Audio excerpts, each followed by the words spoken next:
विवाह के लिए अशोक सुंदरी वाली जो जगह है, मालूम है आप लोगों को? समझ लो एक बार वापिस। ये अशोक सुंदरी वाली जो जगह होती है, अशोक सुंदरी वाली जो जगह होती है, इस स्थान पर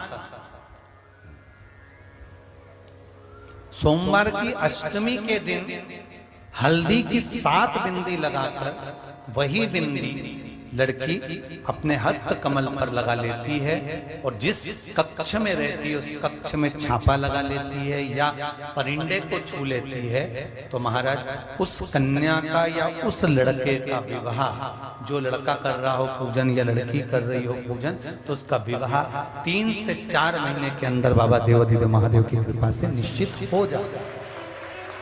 अगर जटिल योग है, मंगल पड़ गया या पत्रिका में कोई दोष चढ़ गया या कोई भारी दोष आ गया, ब्राह्मण देवता करें, काल सर्प दोष आ गया, नारायण नाग वाली कराना पड़ेगा, पूजन कराना पड़ेगा, मंगल का भाव आ गया, ये कराना पड़ेगा, वो कराना पड़ेगा, तो अशोक सुंदरी वाली जगह पर मात्र हरी मूंग 7 दाने बेलपत्री के साथ लेकर शिव जी को समर्पित कर देने से भी मंगल विवाह के योग बन जाते हैं। महाराज विवाह होता निश्चित है। जब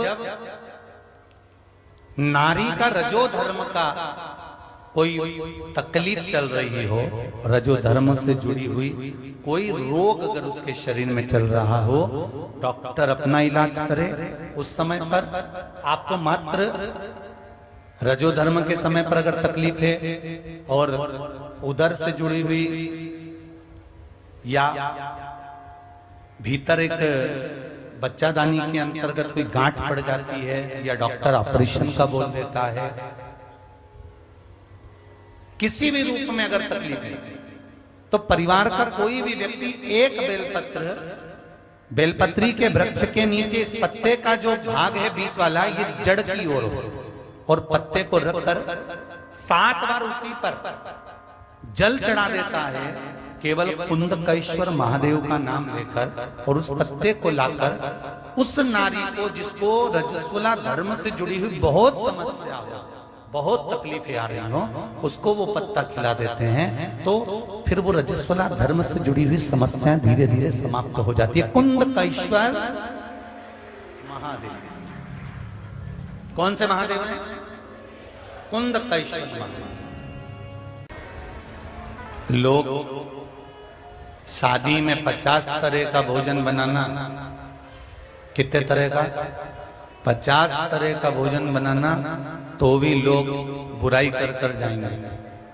हाँ, स्टॉल तो इतने सारे लगा दिए, इतनी भीड़ पड़ गई, खाने को ही नहीं मिला, तो भी लोग बुराई कर।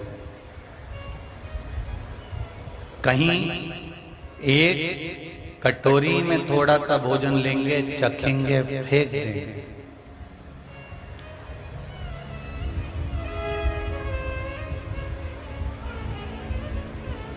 हमारा तो एक निवेदन है, आने वाले समय में प्रत्येक समाज को,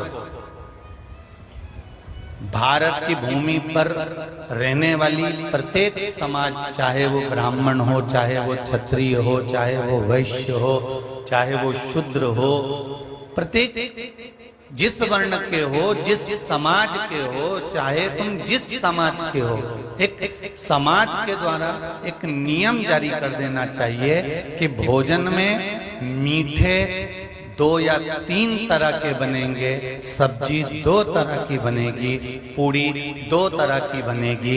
इससे कम बनाना हो तो बना सकते हो, पर इससे ज्यादा बनी तो समाज से बाहर निकाल दिया जाए। एक नियम लागू कर देना चाहिए। कितना अपमान होता है भोजन का, आपको मालूम है? आप सब जाते होगे बफेट में, ऐसा नहीं है कि नहीं जाते होगे, सब लोग पार्टी में जाते होगे, जाके तुम लोगों ने भी ऐसा करा होगा। प्लेट में लिया, अच्छा नहीं लगा, डस्टबिन में डाल दिया, खाया, अच्छा नहीं लगा, फेंक दिया, खाया, अच्छा नहीं लगा, फेंक दिया। ऐसी भरी की भरी प्लेट सारी की सारी ऐसी की कैसी बिल्कुल पूरी डस्टबिन में चली जाती है।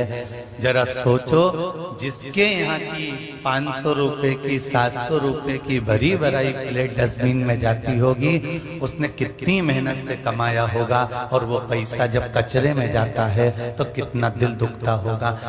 निवेदन है, कुछ आने वाली पीढ़ी में, आने वाले समाजों में हमको जागरूकता लाना पड़ेगा कि भोजन की मात्रा इतनी मत बढ़ाओ, इतने स्टॉल मत लगाओ कि वो झूठा छूट कर कहीं डब्बे में जाए, डस्टबिन में जाए और बेकार जगह जाए।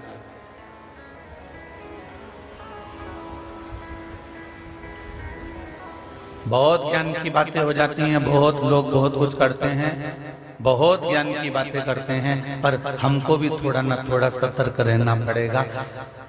कितना खा सकते हो रे भाई? एक कैपेसिटी बताइए आपके शरीर की। 2 रोटी 2 पूड़ी कितनी हो गई? 4। 2 गुलाब जामुन बोलते जाओ, 2 जलेबी, 2 मालपुआ बोलते जाओ जल्दी, 2 मालपुआ, 2 आलू बड़ा, गिनते जाओ। ये सब तुम्हारे पेट में जा रहा है, और जितना हम बोल रहे हैं उतना तो तुमने कभी खाया ही नहीं होगा। एक ले लिया, खाया, अच्छा लगा, उतार लिया, नहीं तो फिर इतने इतने से बच्चे, उनकी माएं उनके हाथ में कटोरा पकड़ा पकड़ा के दे देते हैं, ले ले आलू बड़ा, ले समोसा, ले कचौड़ी। उन्हें मुंडा ही नहीं झूठा करा, नहीं मैं तो नहीं खाऊं, नहीं मैं तो नहीं खाऊं। औलाद माँ भागे, माँ कटोरी लेके फिर बाद में डस्टबिन में फेंक कर उसके पीछे भागे, तो लेने से फायदा क्या होगा?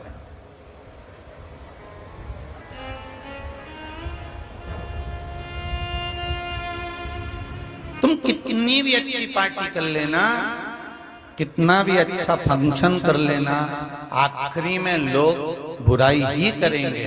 और एक बार कोई धार्मिक आयोजन कर कर देखना, और उसमें कुछ मत बनाना, केवल पूड़ी और सब्जी बनाकर खिला देना, वो भी ठंडी मोटी मोटी कल्ली ठाट, तो कहीं का बुराई नहीं करेगा। कहेंगे भगवान की प्रसाद है, अच्छे से खाओ, अपना अपना घर जाओ। ये भगवान का प्रसाद, कौन निंदा करेगा, कौन बुराई करेगा?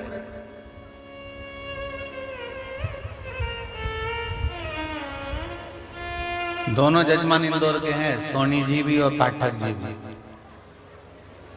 और दोनों जजमान ऐसे हल्के पलके नहीं है, दोनों दमदार है।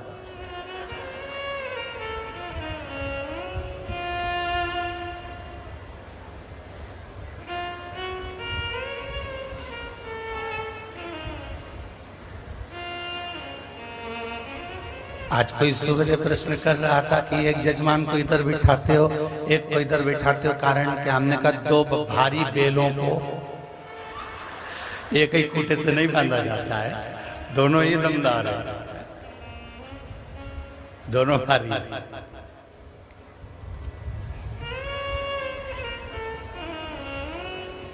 इंदौर की भी शादियां होती हैं,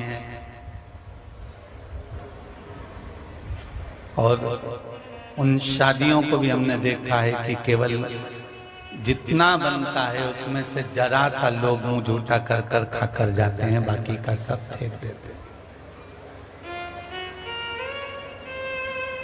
उस अन्न का अपमान हो जाता है।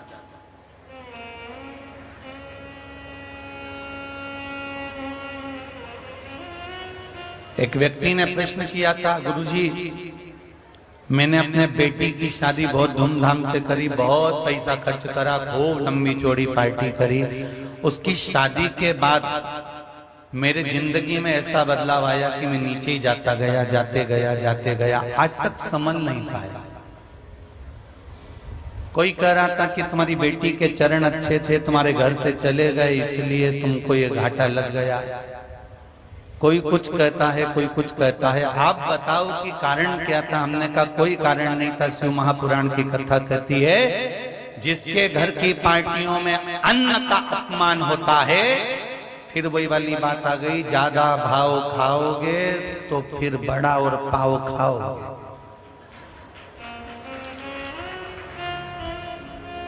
ज्यादा भाव खाओगे तो फिर बड़ा और पाव खाओगे। जिसके घर की शादी में अन्न का भरचक अपमान होता है, एक ना एक दिन उसको फिर नीचे बैठकर ढूंढ ढूंढ कर खाना पड़ता है। ये स्थिति आ जाती है। इसलिए अभी भी कुछ नहीं बिगड़ा है, संभलने का समय है। संभलो, समझो और अपनी जिंदगी को सार्थक बनाने का प्रयास करो। पार्टी और उत्सव में क्या अंतर है? बोलो रे भैया। जैसे किटी पार्टी होती है, घर में शादी की पार्टी होती है, एंजॉय पार्टी होती है, और उत्सव होता है कि अपन ने भगवान कृष्ण का जन्मोत्सव मना लिया, शिव पुराण का उत्सव मना लिया, भागवत जी का उत्सव मना लिया, अन्नकूट उत्सव मना लिया, अपन ने झूला उत्सव मना लिया, अपन ने कोई उत्सव मना लिया। तो पार्टी और उत्सव में अंतर क्या है?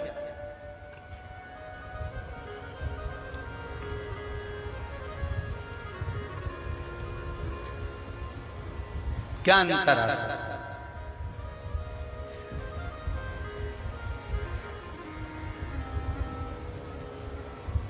बस एक अंतर भारी है पार्टी और उत्सव में। पार्टी जब हम करते हैं तो साधारण से व्यक्ति उस पार्टी में एकत्रित होते हैं,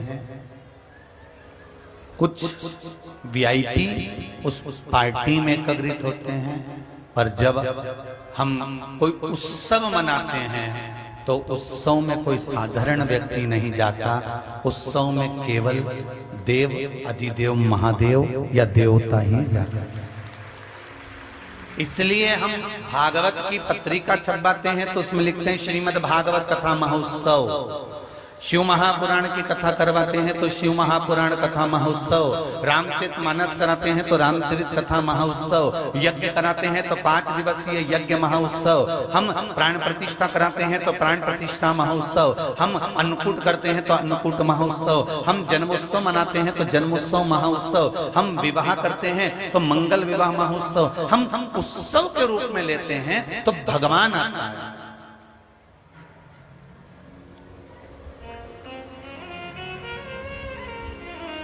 उत्सव के रूप में लिया तो परमात्मा आता है।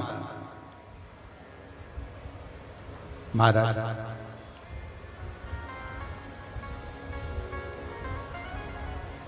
और हमें संसार वालों को नहीं बुलाना है, हमें बुलाना है उस देव अधिदेव महादेव, उस परमात्मा को कैसे भी हमारे घर में हमें आमंत्रित करना है। कैसे आएगा वो?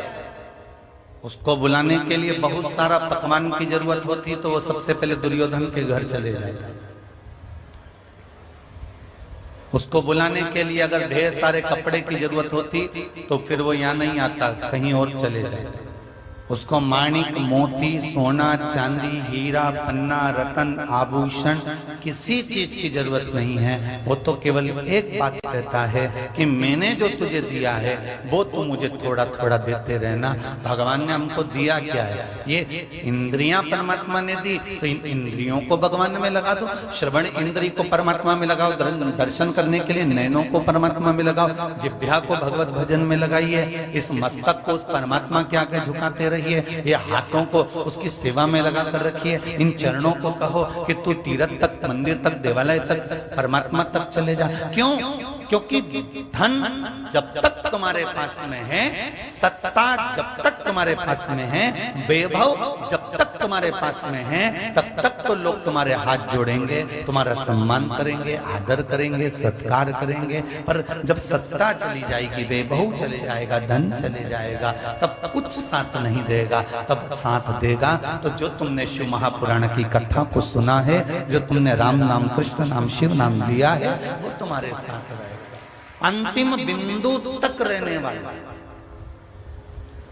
परसों की कथा में कहा था गधों के लिए मकान मत बनाना। बोलो सही है कि गलत है?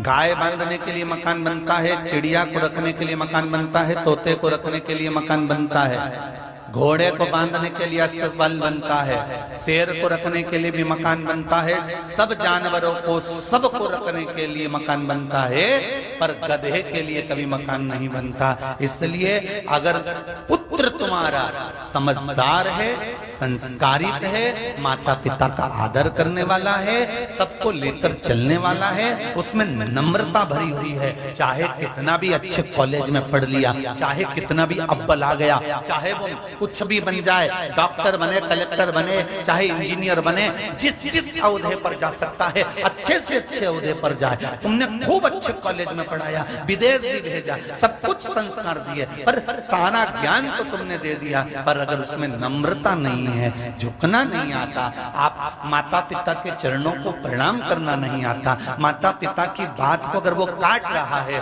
तो फिर समझ लेना, अगर वो माँ बाप का सम्मान नहीं करे, घर के बुजुर्गों का सम्मान नहीं करे, बड़ों का आदर नहीं करे, सत्कार की ओर आगे नहीं बढ़े, तो समझ लेना फिर वो पुत्र नहीं है। जम के बोलो जरा, गधा है। फिर गधे के लिए जमीन जायदाद में सब, फिर गधे के लिए गधी भी ढूंढो, कई मतलब ढेर लगाना। और जब गधा तुम्हारे कहने पे नहीं चले तो फिर वो चले कौन? अरे जम के तो बोलो, गधी, फिर वो चले।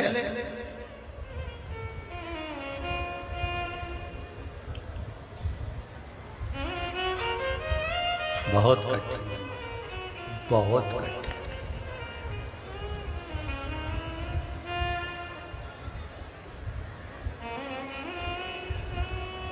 सरलता की ओर चलते, कुछ मत दो। बच्चों को अगर कुछ देना है, खूब अच्छे कॉलेज में पढ़ाना, खूब अच्छे स्कूल में पढ़ाना, वीआईपी से वीआईपी।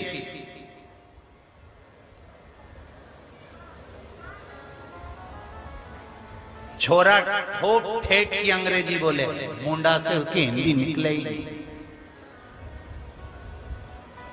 पर कितनी भी अंग्रेजी बोल लो, जब पीछे कुत्ता पड़े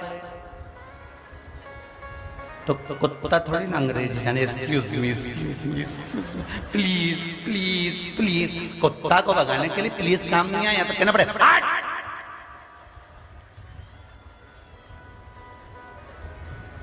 कि समझ जाए कुत्ता, excuse me please, excuse me please, please please.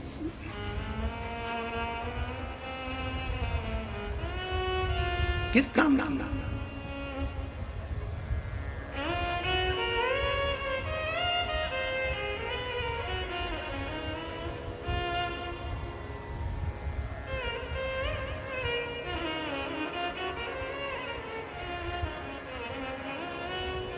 अब खूब पढ़ाओ, बेटे को अच्छे से अच्छे कॉलेज में पढ़ाओ, ठेठ मुंडा से अंग्रेजी जड़े, ऐसा कॉलेज स्कूल उसको दिला।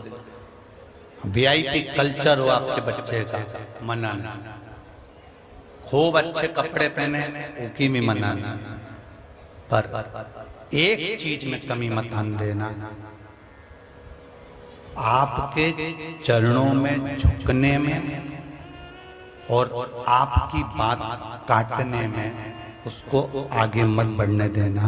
उससे कहना खूब पढ़, आगे बढ़, पर माँ बाप और घर के बड़े जो हैं इनको झुकते रहना, प्रणाम करते रहना, आदर करते रहना।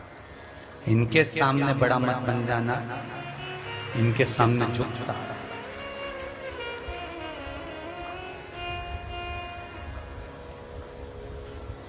बहुत अंतर। पूरे भारत की भूमि पे इतने सारे वृद्धाश्रम बने हैं, तुम सारे वृद्धाश्रम में घूम के आ जाना, जहां तुम्हारी मर्जी पड़े उस वृद्धाश्रम में भी चले जाए।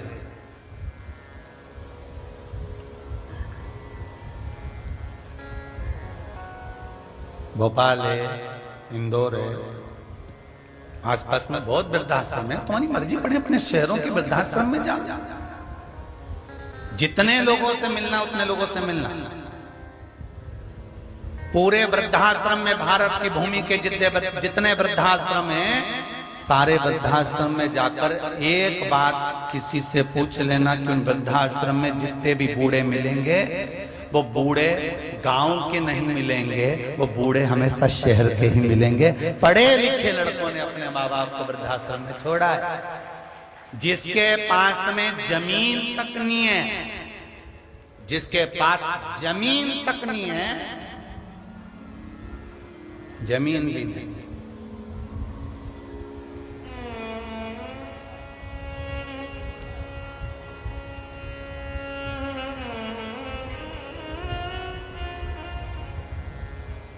जमीन भी नहीं उसके पास, तो भी उससे कह दो अपने माँ बाप से दूर हो जा, अपने माँ बाप को छोड़ दे, खाने के लिए कुछ भी तो नहीं है, अन्नी हमारा भाई ने बाबूजी के तो डरूंगा, चाहे कुछ भी हो जाए। लुगाई के छोड़ आएगा माए के, अरे भाई बाबूजी के तो धरूंगा। फिर लुगाई भी कह दे ठीक है तुम धरो तो मैं भी सेवा कर लूंगी, क्योंकि बल तुम में होना चाहिए। मैं अपने माता पिता को तो धरूंगा, रख। कितने वृद्धाश्रम हैं, उन सब में घूमकर आना।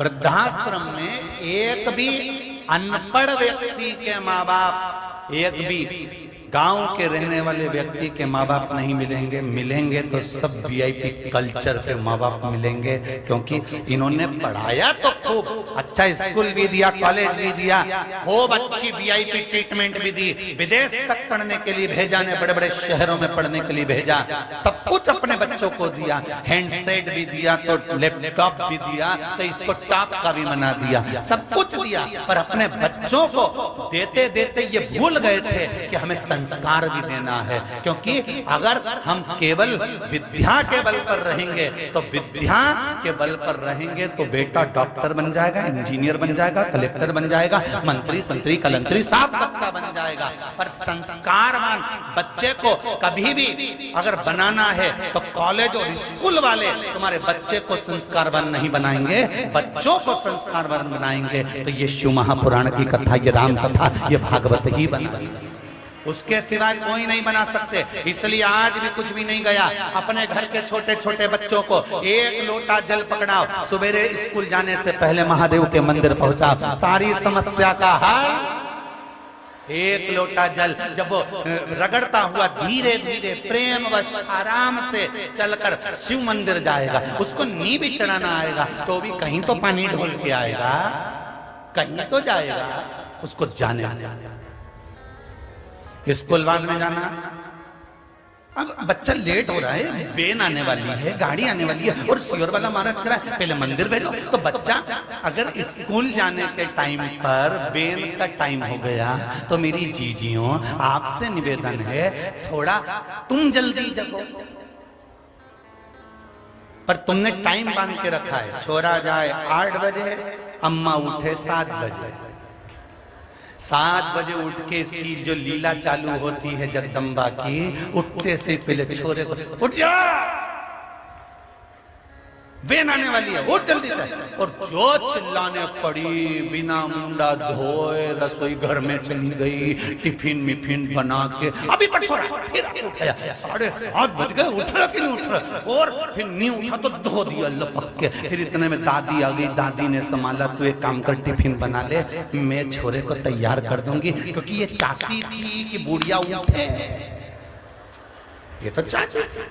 और वही हुआ, और बुढ़िया ने बच्चे को संभाल लिया, इसने टिफिन बनाया, और छोरा के सब काम कमोला कर कर कर बांध बुदा के सब बैग में सजा दजा के, और बैग हाथ में लेके और पहुंची फिर दरवाजा पे, और वहीं खड़े ना, बेन आने वाली है, और बेन में जब बिठाए तो छोरा भी कांच में से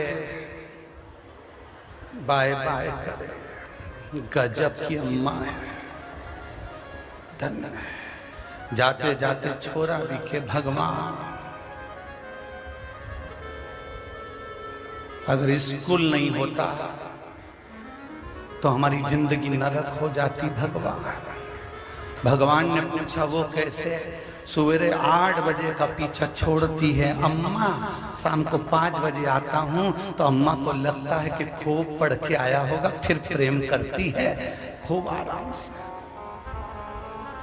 थोड़ा जल्दी जागिए, बच्चों को जल्दी जगाइए, उठाकर स्नान कराकर तांबे का लोटा हाथ में पकड़ाओ, जल दो, जाओ बेटा जल लेकर जाओ।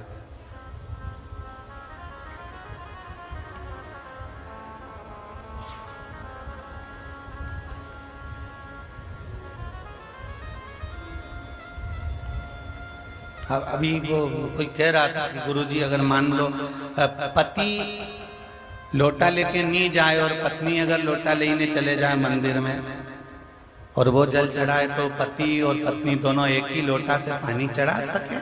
हमने कहा कोई दिक्कत तो नहीं है वैसे हो, पर दिक्कत एक जगह पे खड़ी हो सकती है। तो हमने उनसे पूछा इससे होगा क्या, तो फिर गुरुजी आधा आधा दोनों का हिस्सा में मिल जाए। हमने कहा दिक्कत एक जगह पे हो सकती है कि तुम कहो कि पति दान करेगा तो पत्नी को मिल जाएगा, पत्नी दान करेगी तो पति को मिल जाएगा। आपको एक बात पहले भी कही है, आज फिर कह रहे हैं, सावधानी से सुनिएगा। इसी कुबेरेश्वर बाबा की पावन धरा पर 2019 में जो कथा करी थी इसमें एक बात कही थी, पति पत्नी दोनों अगर साथ में रह रहे हैं, दोनों हैं और दोनों साथ रह रहे हैं, तो पति और पत्नी दोनों दान अलग अलग करे, अलग अलग दान का महिमा बनाए। जल चढ़ाना है, साथ में पति भी लेकर जाए, पत्नी भी लेकर जाए। इसलिए पशुपति व्रत में 2 थाली जाती है अगर पति पत्नी दोनों कर रहे हैं। पर बाकी की जो पूजन हो, जिसमें मंडल बनाए जाते हैं, नवग्रह बनाए जाए, सुलस मातृका बनाई जाए, पंचलोक बनाए जाए, भद्र मंडल बनाया जाए, सर्वत्व बनाए, जो भी तुमने मंडल बनाया, ब्राह्मण जब पूजन कराने बिठाएगा तो एक थाली से पूजन कराएगा, एक कलश से पूजन कराएगा। विधान के साथ जब पूजन हो रही है तो पति पत्नी का जब गठजोड़ा बन गया तो एक थाली से पूजन हो।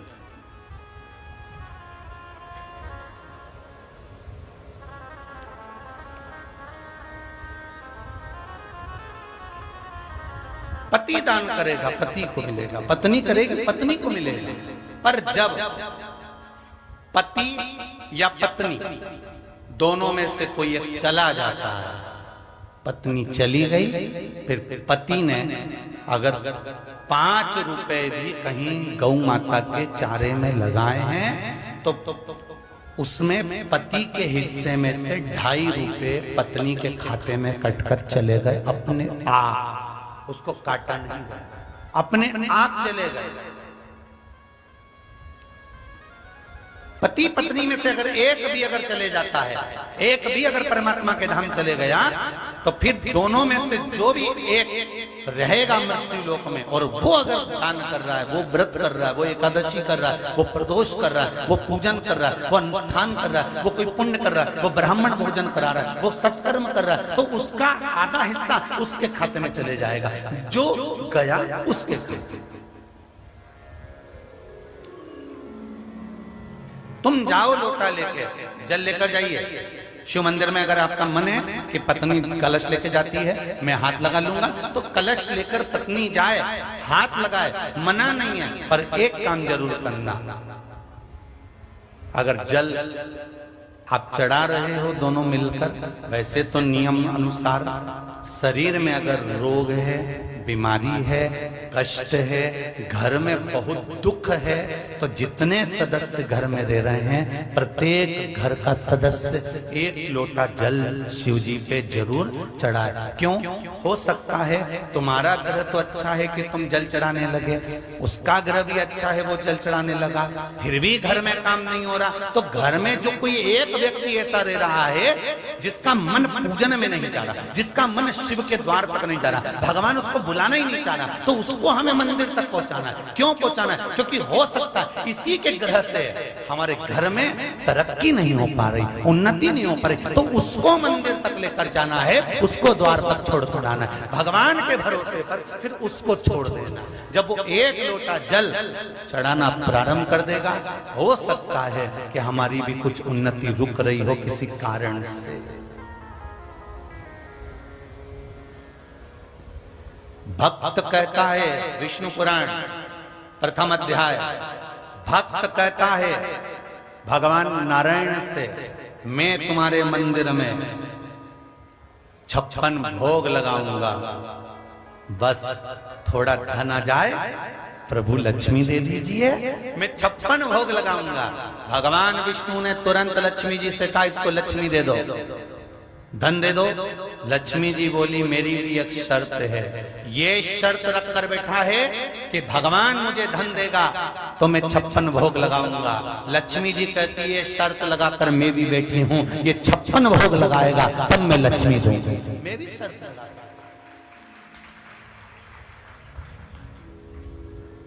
तुमने संकल्प ले लिया कि मैं पशुपति व्रत जब करूंगी, जब मेरा यह काम होगा, मेरे पास में थोड़ा सा धन आएगा तब मैं कम। भगवान इंतजार में बैठा है, धन का व्यवस्था मत करना, तू व्रत तो उठा, एक बार चालू तो कर, मेरे मंदिर तक तो आ, फिर व्यवस्था करना मेरी जवाबदारी है, सारे रास्ते खोलना चालू कर दूंगा। तू आ तो उसकी चौखट तक जा ही नहीं रहा, तो उसके दरवाजे तक जा ही नहीं रहा। घर की अम्मा जा रही, घर के बहू जा रही, पर तू तो सुबह आराम से 9, 10, 11, 12 बजे तो उठे, मुंगेरी लाल के हसीन सपने, उठ के फिर नहाए धोए न फिर जाए और जा के सारे पंडितों को पत्रिका दिखाता फिरे। समय अच्छा नहीं चल रहा। देखो पंडित जी, थोड़ा सारे महाराजों को पत्रिका दिखाया, यानी भोपाल ने, इंदौर ने, कहीं न जाने जहां जहां मालूम पड़े वहां वहां पहुंच गया कि केवल कोई ऐसा चमत्कार हो जाए कि कहीं का महाराज मिले और ऐसी फुड़की घुमा के ऐसी बबूती फेंके, हंडा निकल के बाहर आ जाए। तो ऐसा महाराज मिले तो हमको भी बता, आश्रम बनाना दादा, कुबेरेश्वर बाबा का ये धाम बनाना। ऐसा कहीं का महाराज मिले ना, फुड़की घुमा के ना हंडा निकाल।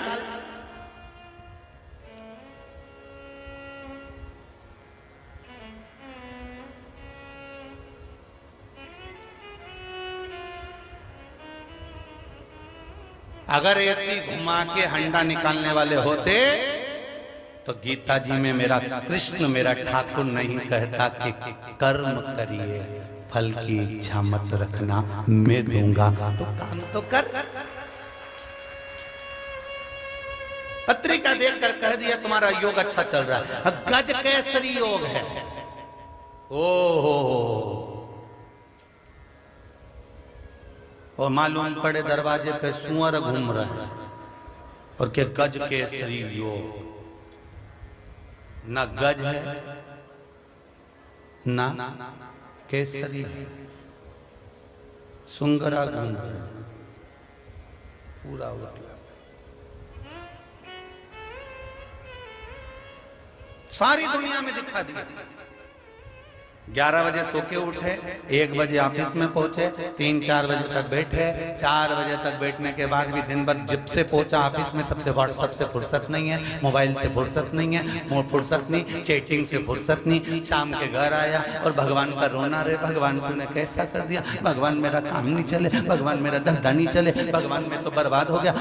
भगवान के कुछ मत कर, कहीं मत जा, कहीं जाने की जरूरत नहीं है। इसलिए शिव महापुराण की कथा में आपको बार बार कहते हैं, आप कुबेरेश्वर धाम पर भी मत आओ, टीवी के सामने बैठकर कथा सुन रहे हो, विश्वास रखकर कथा सुनना। तुम्हारे नजदीक में जो शंकर मंदिर हो उसमें 1 लोटा जल चढ़ाना चालू कर देना, विश्वास रखकर चढ़ाना और फिर कहना कि मैं कुबेरेश्वर धाम जब जाऊंगा जब मेरा यह काम हो जाएगा। काय को आओ यहाँ फालतू टाइम बर्बाद करने के लिए? कौन ने कहा तुमसे कि कुबेरेश्वर धाम पर आओ? तुम्हारा काम अभी भी तुमसे करे कि तुम यहाँ से जाते जाते बाबा से कहकर जाना कि बाबा मैंने सुना है कि तू 3 महीने में वापस बुलाता है, अगर तूने मुझे बुलाना है तो ये काम कर दीजिए, 6 जुलाई से कथा होने वाली है, उससे पहले मेरा काम कर देना, तो मैं तो कथा में पहुंच जाऊंगी। तब तो बाप नहीं तो काय कौन ने कहा तुम अपना टाइम बर्बाद करो, ये नंग नंग बैठते हैं, धूप में पड़े रहो, आधे इधर पड़े, वहां चढ़े ऊपर मुंडेर पे, कोई छतरी में बैठा है, कोई धूप में बैठा है, काय का समय बर्बाद करो। भगवान से निवेदन करो, तुम्हारे गांव में, तुम्हारे नजदीक में, तुम्हारे मोहल्ले में, तुम्हारे आसपास में जहां शिव मंदिर हो वहां पर 1 लोटा जल चढ़ाना चालू कर दो। और जब बाबा तुमको इतना दे दे कि अब मुझे किराए का भी खर्चा पूर्ण मेरे बाबा देने लगे हैं, तब ट्रेन में बैठना, आराम से सीहोर स्टेशन पे उतरना, ऑटो करना, फिर कुबेरेश्वर धाम आना। सीहोर वाला महाराज मिले नहीं मिले, बाबा कंकर शंकर मिलेगा, उससे विनती करना। जैसे एक माता ने कहा मेरी किडनी, देखिए जरा, भावना राजेश पोपट, सिटी पालघर, मुंबई से आया, कहीं बैठे हैं,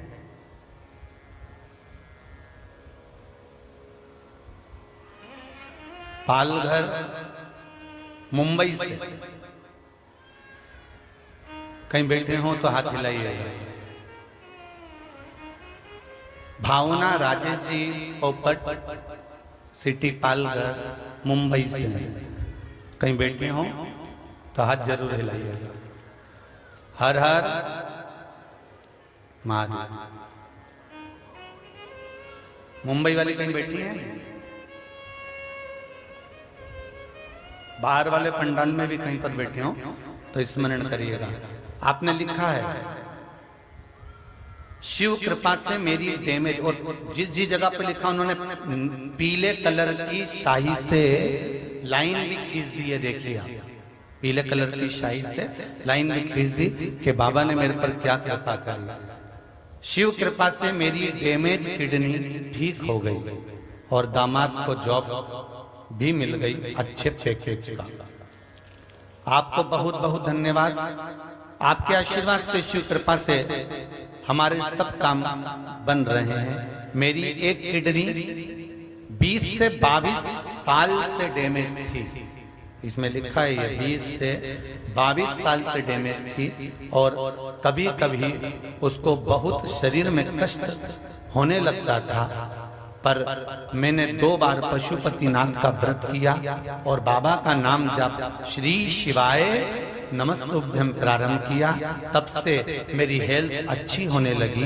एक बार जब मैं रूटीन चेकअप कराने के लिए डॉक्टर के पास गई और सोनोग्राफी की तो डॉक्टर ने बताया अब तुम्हारी दोनों किडनी अच्छे तरह से वर्क करना प्रारंभ कर दी है, काम करना चालू कर दी है, अब दवाइयां मत लेना, तुम्हारी किडनी अब ठीक हो गई है। उसने पीछे एक बात लिखी है,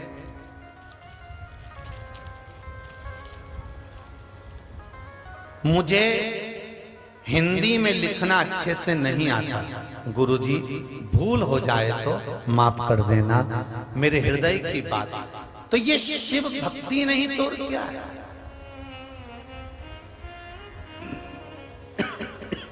ये शिव उपासना नहीं तो क्या?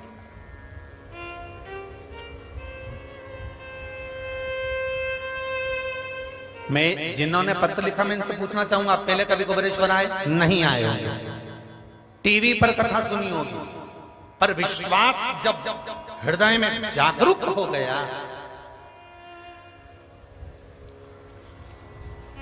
तब बाबा ने ठीक करा, तब कुबेरेश्वर धाम आए। आओ, कुबेरेश्वर की पावन धरा के लिए किसी को मना नहीं है कि आप मत आओ। यहाँ कंकर शंकर है, उससे निवेदन करो, 108 बार श्री शिवाय नमस्तुभ्यम का जाप करो, उससे दिल लगाकर विनती कर कर फिर जाओ।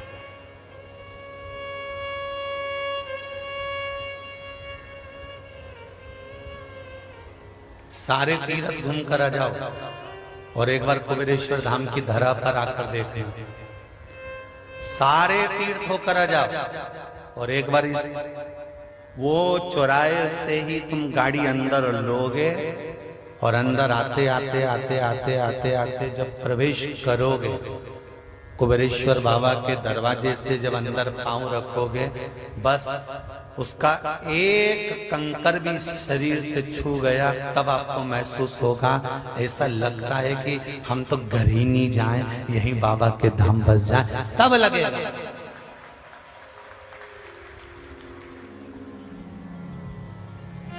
भीतर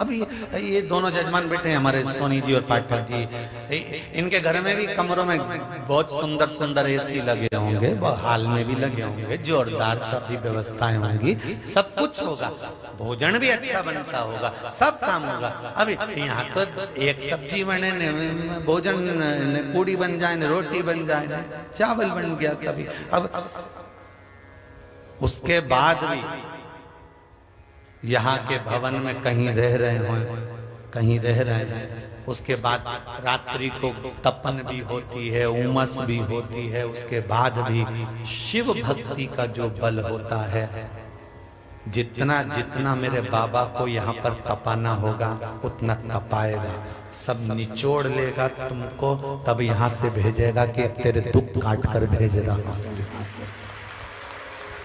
दुख काटे हैं तब भेज रहा हूं।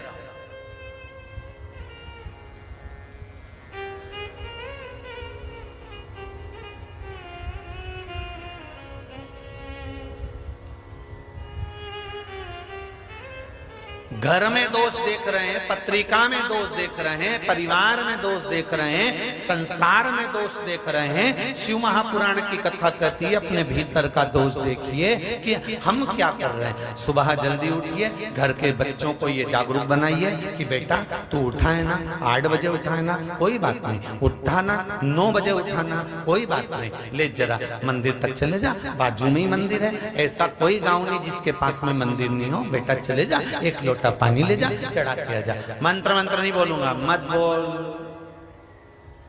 तू जा तो उसके दरबार।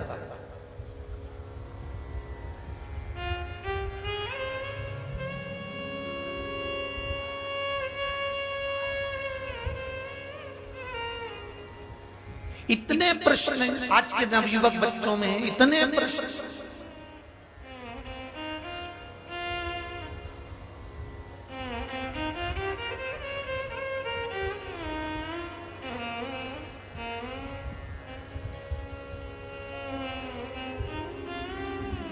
वो अंबानी परिवार खूब धनपति ने करोड़पति, वो बिरला परिवार, अरे बोलो तो रे बाबा, खूब अरबों खरबों में धन वैभव, बिरला जी की यहाँ कमी, अंबानी की यहाँ कमी।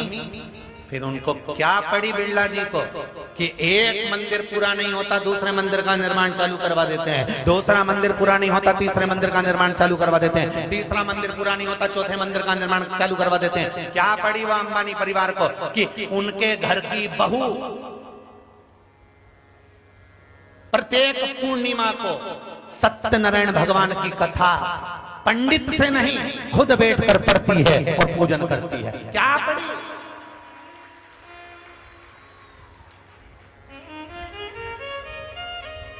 क्या पड़े कि सरनाथ जी का 56 भोग कराए? क्या पड़े कि गोवर्धन नाथ जी का चुनरी उत्सव यमुना जी का कराए?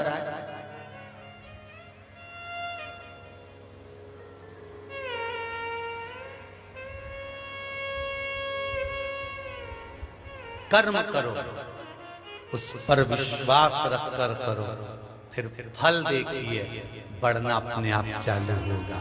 तुम जड़ में पानी देते हो, वृक्ष की आम के पेड़ में पत्ते पर पानी नहीं दिया जाता।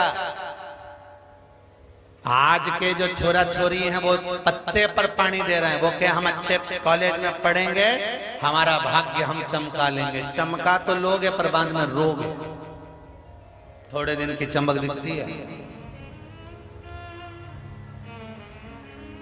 स्टेज पे दुल्हन अलग दिखती है और जब ओरिजिनल में देखो तो कालरात्रि और चामुंडा नजर आती है। और बात अलग अलग है, अंतर है।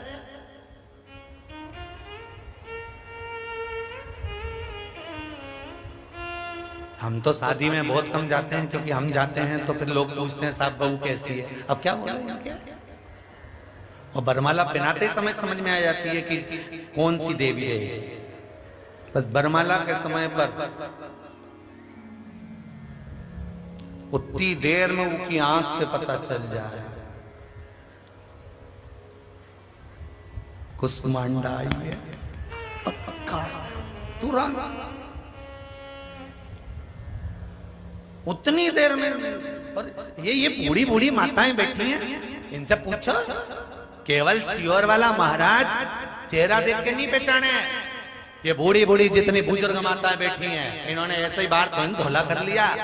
आदमी के मनुष्य के तो 1 मिनट में पहचान जाए, तुरंत घर आके कह दे छोरी तो अच्छी है बहू की माँ। गाड़ी में वह छोरी देख के बैठी और इन बूढ़ी बूढ़ी माताओं से पूछे, पूरी चिट्ठी खोल दे उतनी देर में तो पूरी। उसका भाई भी अच्छा है, जोरदार, पर वो छोटा वाला भाई है वो थोड़ा मुझे गड़बड़ लगे।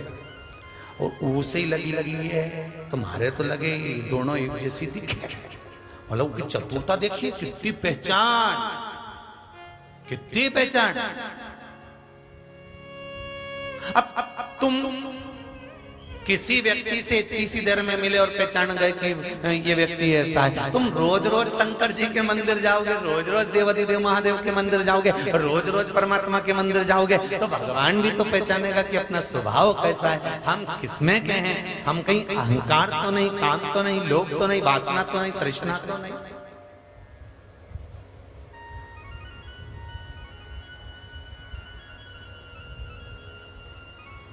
भीतर कहीं हमें जितने विकार भरे होंगे हमको निकाल तो सकते।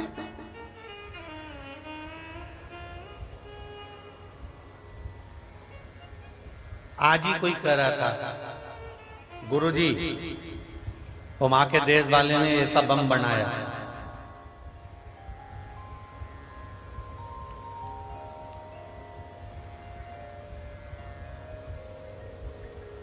वहां के देश वाले ने ऐसा बम बनाया, ये की फेंक दे सब गए।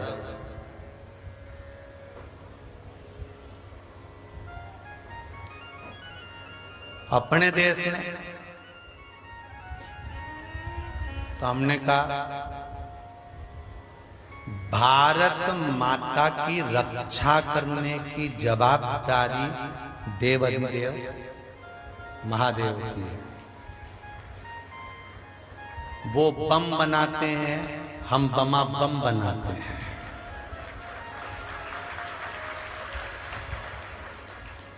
चार भारत माता के 4 फुट पर 4 जगह पर बम बम बैठे हैं। तुम अंदाजा लगा, 4 जगह। तुम जहां जाओ, पूर्व में जाएंगे तो भुवनेश्वर महादेव, पश्चिम में जाएंगे तो नागेश्वर महादेव, उत्तर में जाएंगे तो केदारेश्वर महादेव, दक्षिण में जाएंगे तो रामेश्वर महादेव। जब 4 फुट पर 4 जगह पर बम बम महादेव बैठा है तो बम क्या काम का? बम की कीमत क्या है? भारत माता की रक्षा के लिए मृत्यु लोक का देव है, देव अधिदेव महादेव। वो बम तैयार करें, हम हमारे मुख से केवल अगर बम बम भोले ही बोलते रहे तो ना जाने कितने बम अपने आप निष्क्रिय हो जाते हैं। निष्क्रिय ना जाने कितने बम निष्क्रिय। राजस्थान में, यहाँ सोमानी जी तुम तो राजस्थान घूमते रहते हो, या राजस्थान में रुनीचा के पास में एक स्थान ऐसा है जहां पर बम फेंका गया था और माता जी के मंदिर के पास आके गिर गया था।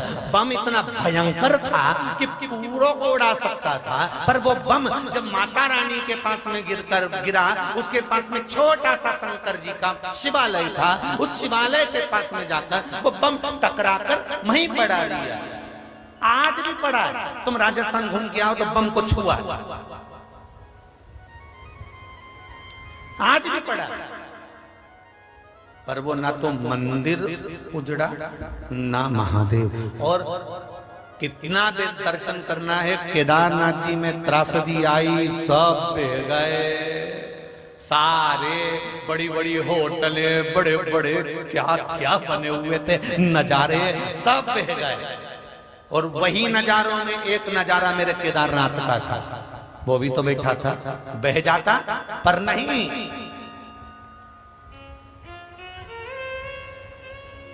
इसी को बम बम करता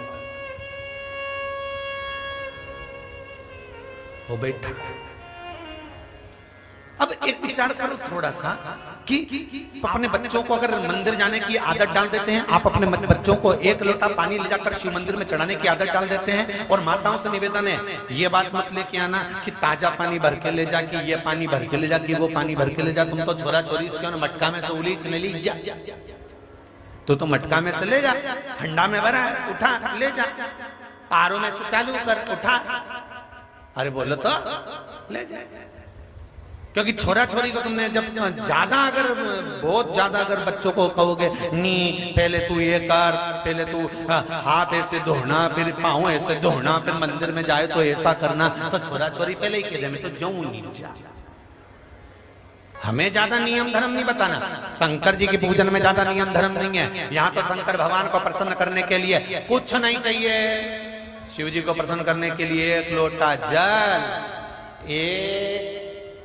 अरे बोलो जम के बेलपत्र, बेलपत्र भी नहीं हो तो चढ़ी चढ़ाई उठाओ ने दो चढ़ा दो। और अगर लोटा भी नहीं है, बेलपत्र भी नहीं है, तो मंदिर में जो पोछा पड़ा हो उस पोछे को उठाकर पूरे मंदिर में फेर।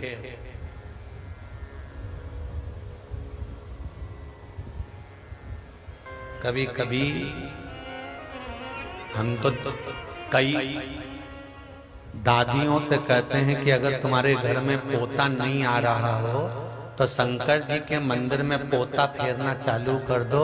शिव जी भी कह देगा ये रोज पोता फेरती है, जा तेरे घर में पोता हो जाए। तुम पोता तो फेरो।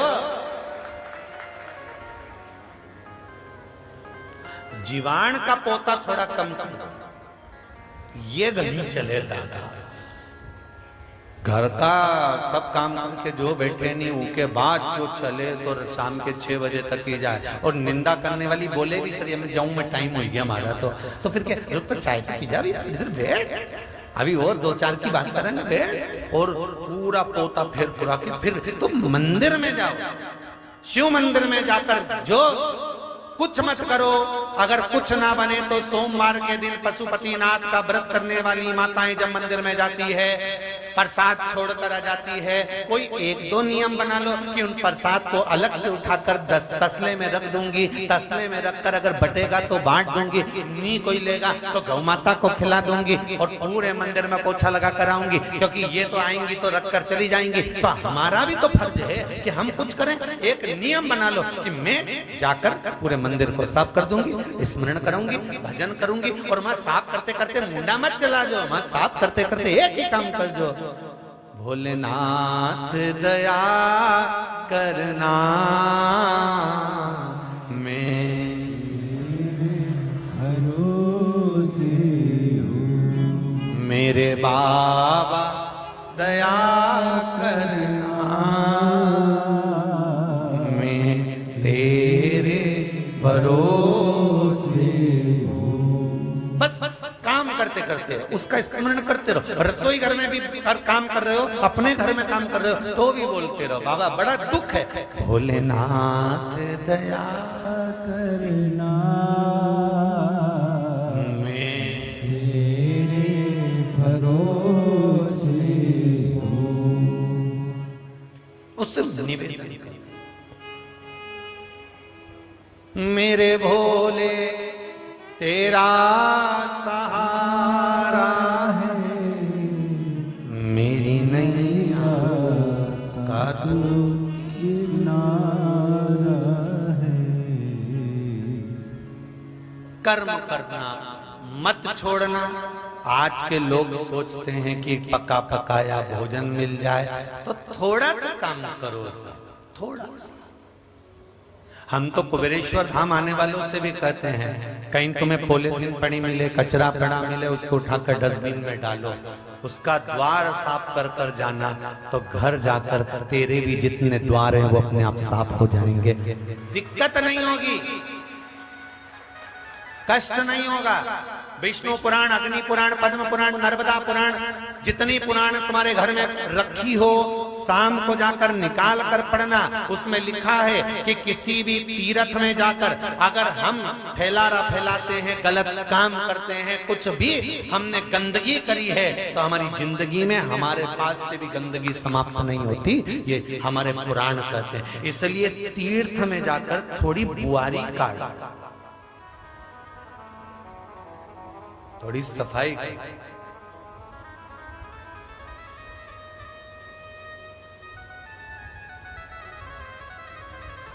प्रयास करो। कोई संत तुम्हारे दरवाजे से जा रहे हैं, कोई साधु तुम्हारे दरवाजे से जा रहे हैं, कोई गुरुजन तुम्हारे दरवाजे से जा रहा है, भागवत तुम्हारे दरवाजे से जा रही हो, रामायण तुम्हारे दरवाजे से जा रही हो, शिव पुराण तुम्हारे दरवाजे से जा रही हो, तो दरवाजे के बाहर निकलो, पहले झाड़ू लगाओ, हल्का सा पानी छोड़ दो और भगवान से विनती करना, ऐसी कृपा करना कि ये जल मैंने जो जमीन पर डाला है इसमें गुरु के चरण की रज चिपक जाए और मेरे घर का कोई व्यक्ति जब मेरे घर में प्रवेश करे तो वो रज चिपक कर मेरे घर में आ जाए तो मेरा कल्याण, मेरा कल्याण हो जाएगा। क्यों गुरु के चरण धोते हैं? क्यों? कारण क्या है गुरु के चरण धोने का?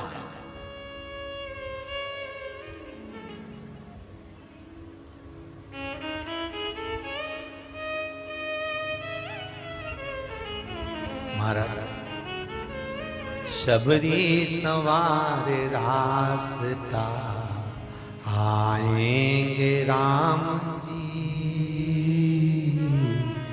मेरा भी धन्य जीवन बनाएंगे राम जी।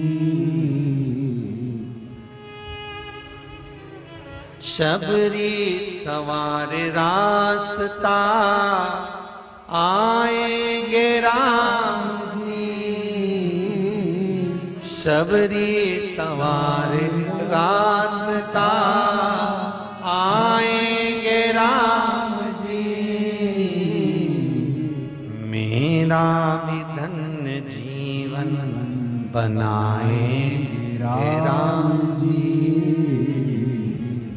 मेरा भी धन्य जीवन बनाएंगे राम जी।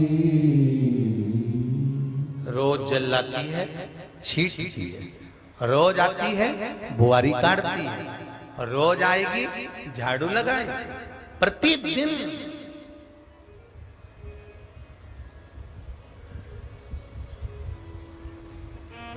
गुरुजी ने पूछ लिया, हम रोज निकलते हैं, प्रतिदिन हम स्नान के लिए जाते हैं, कोई रास्ता साफ करके रखता है, ये कौन है? तो किसी ने कहा दिखता नहीं है कौन है। अपन सवेरे 4 बजे ब्रह्म मुहूर्त में नहाने जाते हैं, वो ना जाने पूरी रात से रास्ता बुआरती है। कौन है? कौन? पता करो। सारे ऋषि, सारे मुनि आज छुप गए, रात्रि के समय आकर छुपे और छुपने के बाद देखा कि रास्ता रोज कौन साफ करता था। 30 साल हो गए थे साफ करते करते, कौन साफ कर रहा है पता नहीं था। तब देखा, मालूम पड़ा एक माँ शबरी निकल कर आई सुंदर सा उसका अंग पर वस्त्र पड़ा हुआ था। बुआरी पत्तों को तोड़ा, बुआरी लगाई, जल भरकर पंपा सरोवर से लाई, छीटा जल को बाट निहारने लगी। भगवान तब गुरु बाहर निकल कर आ गए और कह दिया बाबा ने, सुनो मातंग बाबा कहे, सबरी अम्बा कौन हो? मैं भिलनी की छोरी हूँ, बेटी हूँ। बस आप यहाँ से निकलते थे इसलिए रास्ता बुआर देती थी, तूने मेरा रास्ता साफ करा है, हम ऋषियों का रास्ता साफ करा है, संतों का रास्ता साफ करा है। चिंता मत कर, तूने संत का रास्ता साफ करा है, तेरी जिंदगी का रास्ता साफ होकर आज तुझे संत का दर्शन हुआ है, तो एक दिन भगवंत का भी दर्शन हो जाएगा, तुझे प्राप्त। क्यों चिंता कर? बड़ी मुश्किल से मिलते हैं गुरु चरण, बड़ी मुश्किल से मिलते हैं शिव चरण प्राप्त।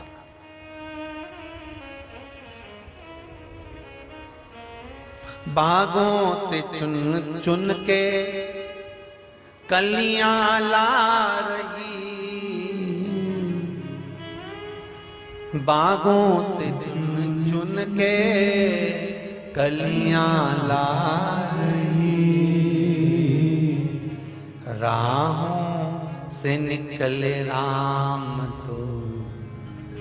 महाराज इन्हीं रस्तों से मेरे भगवान निकलेंगे, तब मुझे गुरु ने कहा है, कितना विश्वास होगा शबरी अम्बा को कि गुरु ने कहा था कि आज तूने रास्ता साफ करा है तो एक ना एक दिन तेरे घर राम, जम के तो बोलो, आएंगे। गुरु के वचन पर सबरी ने अपने बाल सफेद कर लिए, रोज झाड़ू लगा लगा के राम आएंगे, राम आएंगे, राम आएंगे। गुरु के वचन पर विश्वास करा तो राम को भी शबरी के दरवाजे जाना पड़ा, केवल विश्वास को निभाने के लिए। तो आप भी तो गुरु के वचन पर विश्वास करो कि गुरु जी ने कहा है एक लोटा पानी सारी समस्या का हल है, तो दुनिया का कोई बात टल नहीं सकती। गुरु के वचन पत्थर की रकील होते हैं। मैं भी जब सबरी इंतजार कर सकती है तो मेरा दुख कटेगा तो शंकर के दरवाजे से कटेगा, नहीं छोड़ूंगी दरवाजा। सबरी ने रोज झाड़ू लगाई, मैं भी एक लोटा पानी रोज चढ़ाऊंगी, नहीं छोड़ूंगी। 2 महीना, 3 महीना, 4 महीना, 5 महीना निकलेगा ना, निकल जाए। इतने भी तो धक्के खाए, कहीं वहां धक्के खाए, कहीं वहां धक्के खाए, कोई के वहां जाओ, कोई के वहां जाओ, कोई के वहां जाओ, सारी दुनिया में जाते फिरे, वहां जाओ तो वहां चले जाओ, वहां जाओ तो वहां चले जाओ, सब दूर जा जाके परेशान हो गई, अब कहीं नहीं जाऊंगी। अब मेरे पर विश्वास हो गया कि सबरी ने इंतजार करा था राम का, सबरी के यहाँ राम को आना पड़ा केवल गुरु के वचन को निभाने के लिए। तो अब मैं भी वचन निभाऊंगी, इस व्यासपीठ का एक लोटा पानी शिव जी को चढ़ाऊंगी।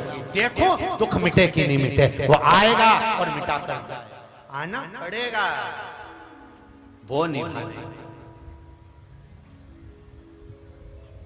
पर विश्वास पे डिगा नहीं जाता, विश्वास में टिकना नहीं है। फिर कोई कह दे नहीं नहीं हमारे पास में कितने जोरदार जगह है, वहां पर जाके तुम बस एक बार बोली दो नहीं तो सब काम हो जाए। अच्छा चलो, फिर लोटा पटक दिया घर में और मां लोट लगाने चली गई। मां लोट लगा के आई, फिर समझा चले गए, बहुत सारे पैसे पुत गए, चूना लग गए, अब क्या करे। अब फिर किसी ने कहा हमने पशुपति व्रत करा था, हमने लोटा भर जल चढ़ाया था, हमारा ये काम हो गया। मैंने तो 15 दिन चढ़ाया था। फिर कोई ने बताया मां तू पागल है, 10 जगह कुआं खोदने से अच्छा है एक जगह खोदे जा, खोदे जा, खोदे जा, पानी जरूर निकलेगा, ये निश्चित है। खोद वही खोद एक जगह पर, क्यों 10 जगह भटकना।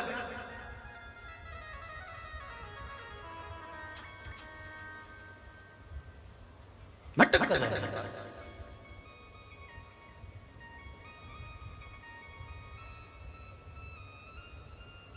महाराज दिल से उसको याद कर मिलेगा, और दिल से जब मिलता है तब आनंद की अनुभूति होती है।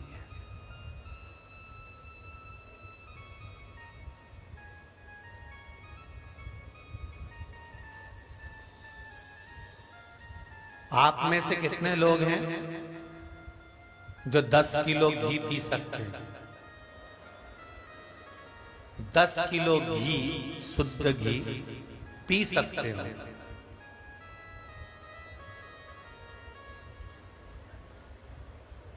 जिन जो पी सकते हो तो अंदर डब्बा रखा है, मैं बुलवा दूं, उसमें कोई दिक्कत वाली बात नहीं है। प्रैक्टिकल यही आस्था चैनल पे लाइव 10 किलो घी कोई नहीं पी सकता, पर वही 10 किलो घी का हलवा बना दिया जाए, आटे में सेक कर तैयार कर दिया जाए और फिर उस हलवे को खाया जाए, तो आराम से अपन सब प्रेम से वो 10 किलो घी का हलवा, अरे बोलो तो जम के जरा, खा सकते। अपना घर का व्यक्ति 8 लोग, 5 लोग, 6 लोग, 4 लोग वो हलवे को खा लेगा। 10 किलो घी, 15 किलो घी, 50 किलो घी, 25 किलो घी का हलवा हमारे घर के लोग खा सकते हैं, हम खा सकते हैं, हम खा लेंगे, पर घी इतना हम नहीं पी सकते, क्योंकि शरीर में बाद में कष्ट हो जाए तो हलवा खा ले। उसी तरह जीवन में घी की तरह दुख आता है, कटोरा भरकर 10 किलो आएगा, इस 10 किलो घी को देखकर घबराना नहीं, पीपे भरकर घी को देखकर घबराना नहीं। अगर ये घी ज्यादा है तो इसको भगवान की कथा में इसका हलवा बना दो। काय का? दुख का हलवा। मतलब अगर जीवन में दुख है तो उसका हलवा बना। हलवा कैसे बनेगा? कहीं सत्संग में जाकर बैठ गए, कथा में जाकर बैठ गए, भगवान के भजन में जाकर बैठ गए और भजन में बैठकर आनंद करने के लिए, भक्ति का भजन धारण करने के लिए उसका स्मरण करने बैठ जाए। क्या होगा उसका? फिर क्या होगा? धीरे धीरे धीरे धीरे धीरे धीरे भोला सब दुख काटो, ओ भोला सब दुख काटो, शिव शंकर जपो तेरी माला, भोले बाबा जपो तेरी माला, भोला सब दुख काटो, ओ भोला सब दुख काटो, भोला मिलेगा जरूर, भजन करो भोला मिलेगा जरूर, भोला मिलेगा जरूर, भजन करो भोला मिलेगा जरूर। सब गाइए। भोला मिलेगा भजन करो भोला मिलेगा जरूर, भोला मिलेगा जरूर, भजन करो भोला मिलेगा जरूर, भोला मिलेगा, भोला मिलेगा, भोला मिलेगा, भोला मिलेगा, अरे भोला मिलेगा, भोला मिलेगा, भोला मिलेगा, भोला मिलेगा, हाँ भोला मिलेगा जरूर, भजन कर भोला मिलेगा जरूर, भोला मिलेगा जरूर, भजन करो भोला मिलेगा जरूर।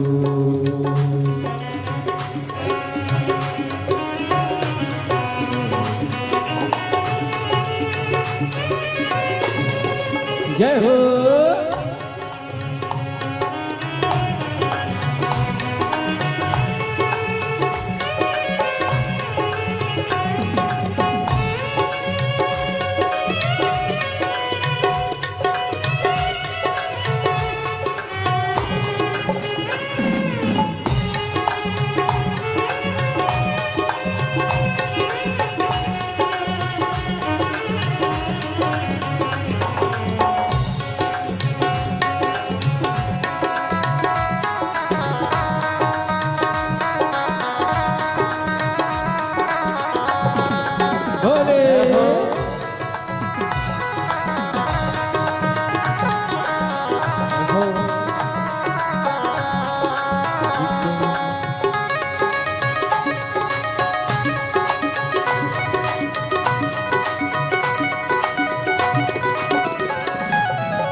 काहे बटोरे कंकर पत्थर, काहे बटोरे कंकर पत्थर, ओ काहे बटोरे कंकर पत्थर, काहे बटोरे कंकर पत्थर। जब हीरा मिला कोहिनूर, भजन करो भोला मिलेगा जरूर, भोला मिलेगा जरूर, भजन करो भोला मिलेगा जरूर, भोला मिलेगा जरूर, भजन करो भोला मिलेगा जरूर, ओ मिलेगा जरूर, भजन करो भोला मिलेगा जरूर, भोला मिलेगा मेरा बाबा मिलेगा, भोला मिलेगा मेरा बाबा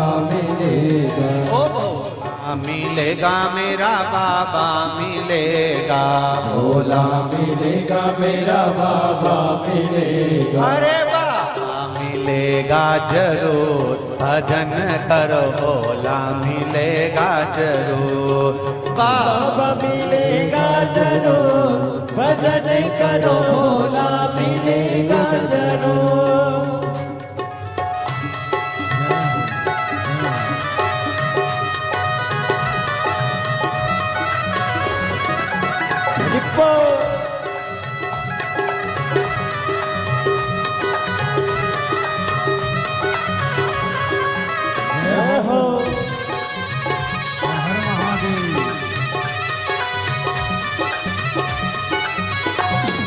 जय हो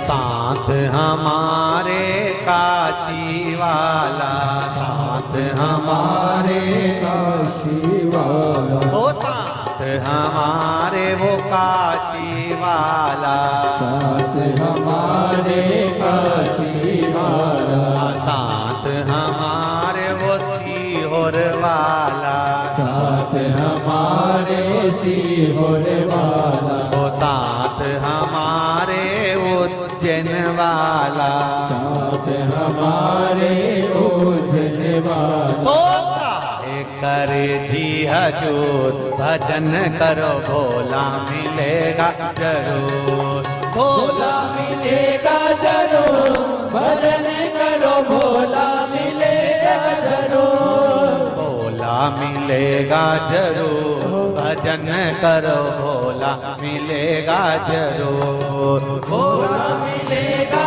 जरूर, भजन करो भोला मिलेगा जरूर। जय हो।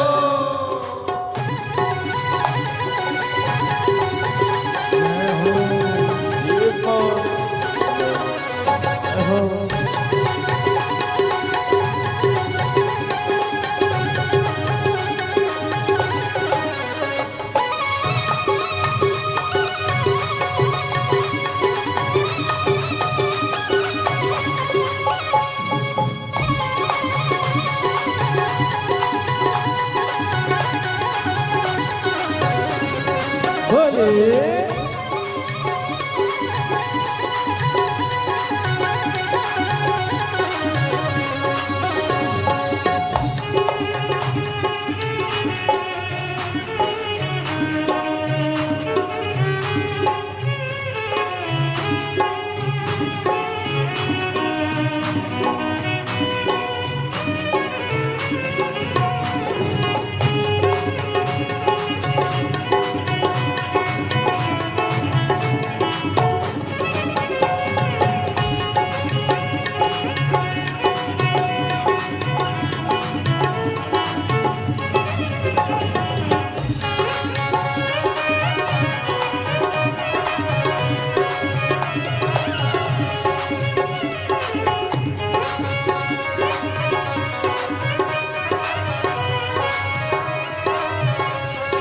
भोला मिलेगा मेरा बाबा मिलेगा, पास। भोला मिलेगा मेरा बाबा मिलेगा। ओ भोला मिलेगा मेरा बाबा मिलेगा। भोला मिलेगा मेरा बाबा मिलेगा। अरे भोला मिलेगा जरूर भजन करो भोला मिलेगा जरूर। भोला मिलेगा जरूर भजन करो भोला मिलेगा जरूर। भोला मिलेगा जरूर भजन करो भोला मिलेगा जरूर। भोला मिलेगा जरूर भजन करो भोला मिलेगा जरूर। हाँ भोला मिलेगा जरूर भजन करो भोला मिलेगा जरूर। भोला मिलेगा जरूर भजन करो भोला मिलेगा जरूर। हर हर महादेव है। शिव कृपा जरूर होती है। आप एक लोटा जल सारी समस्या का हल। शिव की भक्ति में जब रमोगे तो वो देगा जरूर। काहे बटोरे कंकर जब हीरा मिला कोहिनूर।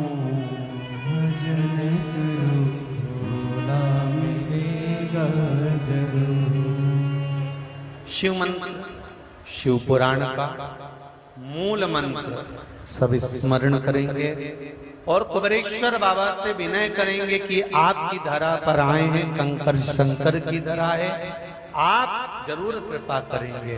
बाबा से सब मंत्र का जाप करते हुए विनती करेंगे। श्री शिवाय नमस्तुभ्यं। श्री शिवाय नमस्तुभ्यं। श्री शिवाय नमस्तुभ्यं। श्री शिवाय नमस्तुभ्यं। श्री शिवाय नमस्तुभ्यं। शंभो शरण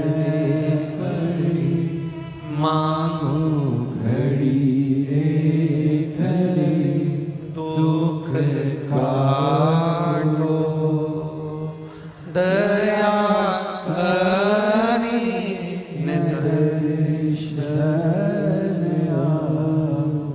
बाबा जीवन में बहुत दुख है, इन दुखों को आपको काटना, कोई दूसरा इसको नहीं काटेगा मेरे बाबा। काटोगे आप। मेरे बाबा से ये निवेदन विनती स्मरण करोगे तो सुख का अनुभव हो। एक पत्र आया है, देखिए कितना सुंदर है।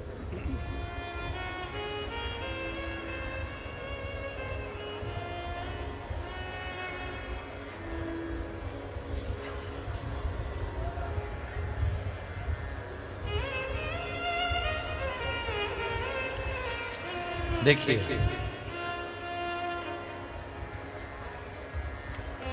राउ इंदौर की निवासी हूं।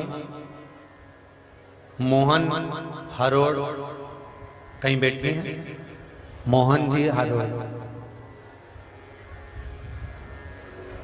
आप ही हैं? दोनों हाथ मिला दो एक बार, बोलो हर हर महादेव। आपने लिखा है पत्र में, गुरुजी सादर प्रणाम। गुरुजी मैं रऊ इंदौर निवासी मोहन हरोड़ आपकी कथा पिछले 2-3 वर्ष से सुन रही है। शुरू में तो अन्य महाराज जी की तरह, जैसे सारे महाराज होते हैं उनकी तरह ही आपको भी हल्के में ले रहे थे।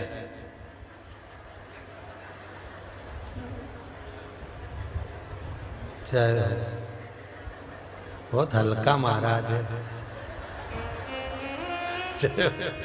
पर जो दिल में आया वो लिखा तो सही कम से कम है।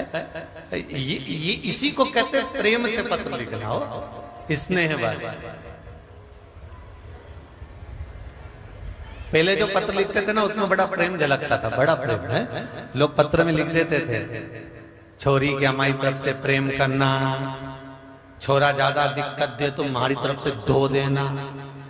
पत्र में इतना प्रेम होता था। अब अन्य महाराज जी की तरह हल्के में ले रहे थे कि सभी गुरुजी अपने लाभ के लिए अपना अपना महाराज और अपनी अपनी कमाई के हिसाब से ऐसा ऐसा बोलता रहे। ऐसा ये भी महाराज आ गया। पर बाबा महादेव की कृपा क्या होती है यह मैं आपको बताता हूं। आपके द्वारा बताया गया उपाय मेरे प्लाट पर कब्जा हटाना था, उसे अच्छी कीमत में बेचना था। उसमें एक पेड़ा में कांटा लगाकर प्लाट के अंदर गड्ढा में डालने का आपने एक कथा में बताया था। मैंने भी वो विश्वास रखकर पेड़े के अंदर बमूल का कांटा लगाकर उसको प्लाट के अंदर खड्डा खोद के दब दिया। बस फिर क्या था, दिनांक 10 मार्च 2022 को कुबेरेश्वर धाम में रुद्राक्ष महोत्सव में प्रथम दिन को आए। उस दिन कथा तो नहीं सुन पाए, किंतु बाबा से बाहर खड़े होकर ही मन्नत करके गए कि बाबा सबकी मुराद पूरी करते हो, मेरी मुराद भी 3 महीने में पूरी कर दो तो मैं मानूं आपको कि आप महादेव मानूंगा।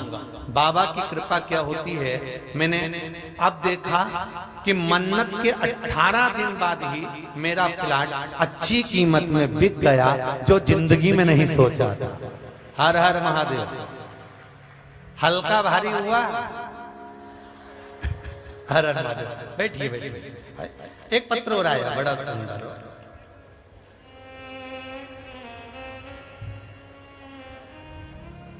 कुबेरेश्वर धाम रुद्राक्ष महोत्सव चमत्कार बाबा का। मेरा नाम प्रीति मालवी है, लाल घाटी भोपाल में रहती हूँ। कहीं बैठी है प्रीति जी मालवी? कहीं बैठी हो तो अच्छा आप ही हो, ठीक है, हाथ हिला दो एक बार। हर हर महादेव।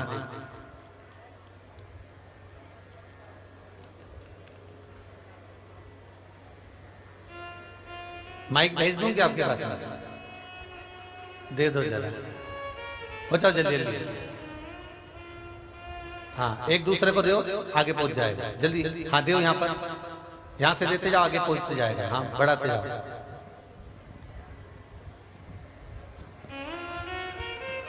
हाँ देते जाओ, बहुत जोरदार।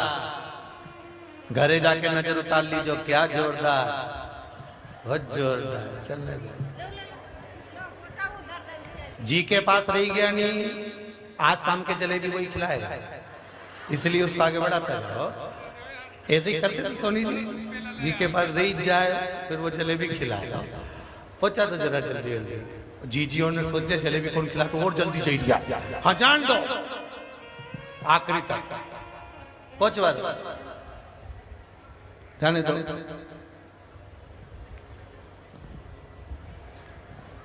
हर हर महादेव।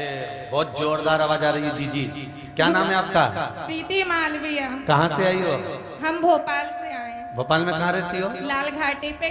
आप गुफा मंदिर पे कथा करने गए थे, तो हमारे सास ससुर ने आपकी कथा सुनी थी, लेकिन तब आपका नाम हम नहीं जानते थे।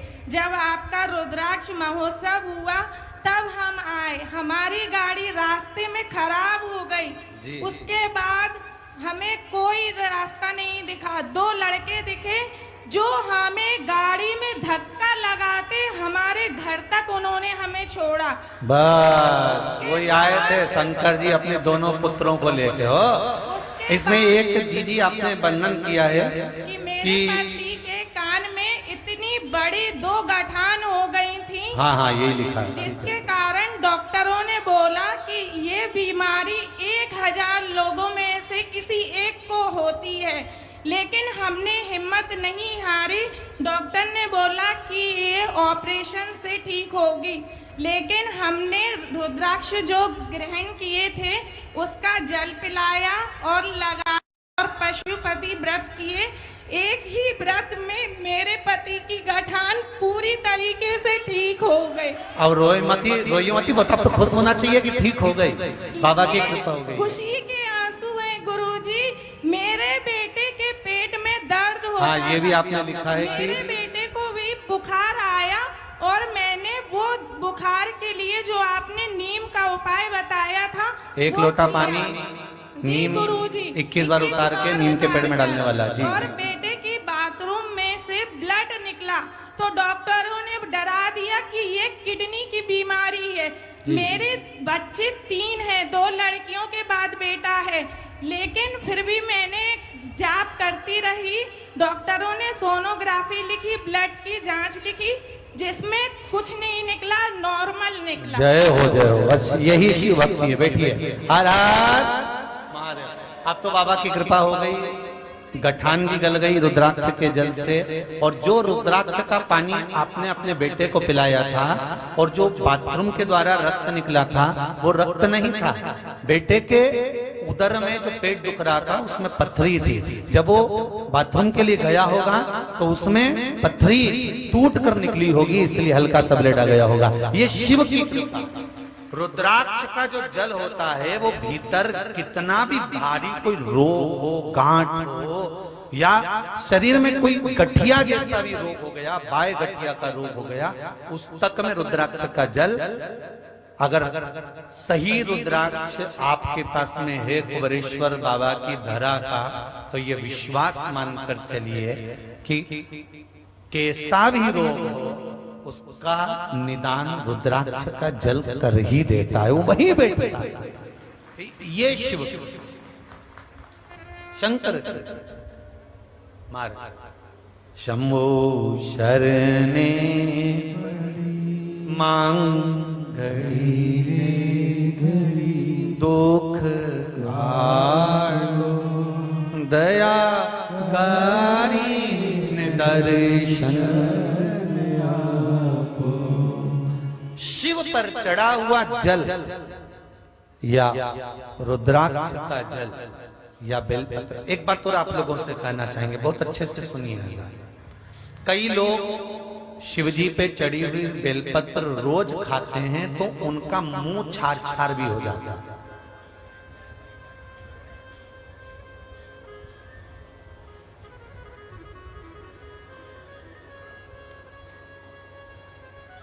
निवेदन है, जरूरी ये नहीं है कि तुम इसको दांत से चबा चबा कर खाओ। पत्ती को निकाल कर मल कर गोली बनाकर पानी से भी तो निकल सकते हो। कोई जरूरी है कि चबा कर खाओगे तो मुंह में छार छार हो जाए।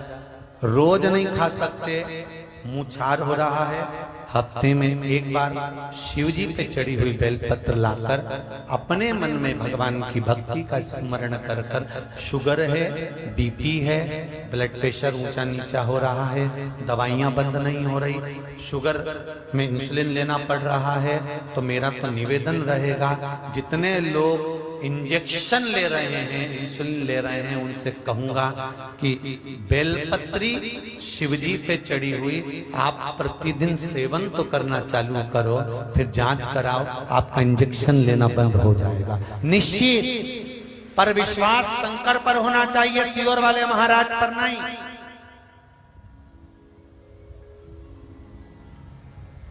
जिस शिव मंदिर की बेलपत्र लेकर आओगे वहां कह कर लाना पड़ेगा, बाबा इसको औषधि कर दीजिए कुंदकेश्वर महादेव। कौन से महादेव? कुंदकेश्वर, हे अवधूतेश्वर महादेव, इसको औषधि कर दीजिए।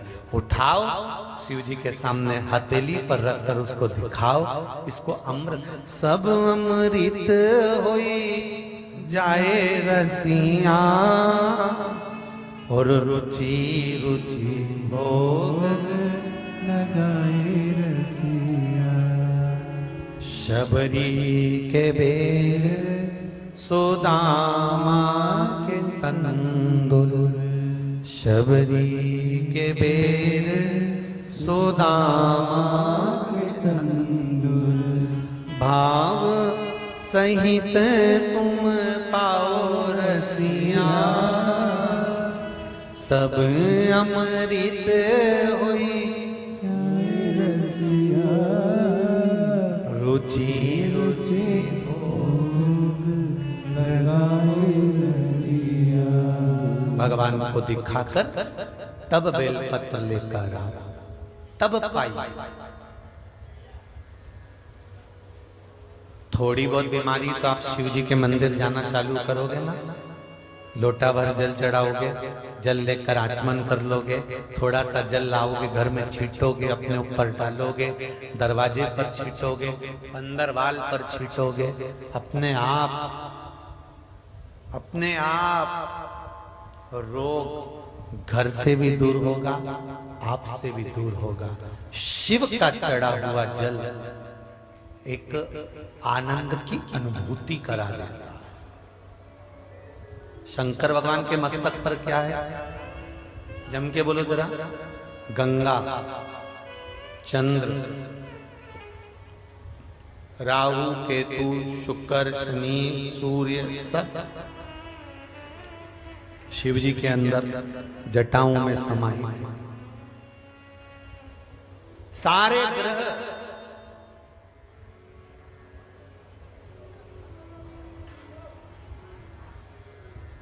अपने आप शिव की भक्ति तो करो, सब कुछ वो संभाल ले। मेरे बाबा तेरी नौकरी सबसे बढ़िया, सबसे खरी, तेरे दरवाजे की चाबी सबसे बढ़िया है सबसे खरी। ये शिव कृपा से माता पार्वती जी ने शंकर भगवान से निवेदन किया, बाबा विदल और उत्पल ये दो असुर हैं।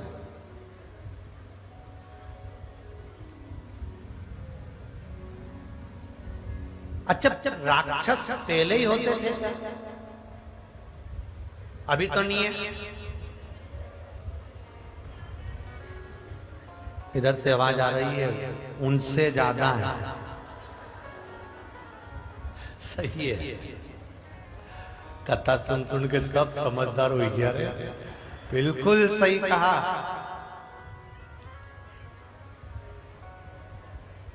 पहले के राक्षस असुर यज्ञ नष्ट करते थे।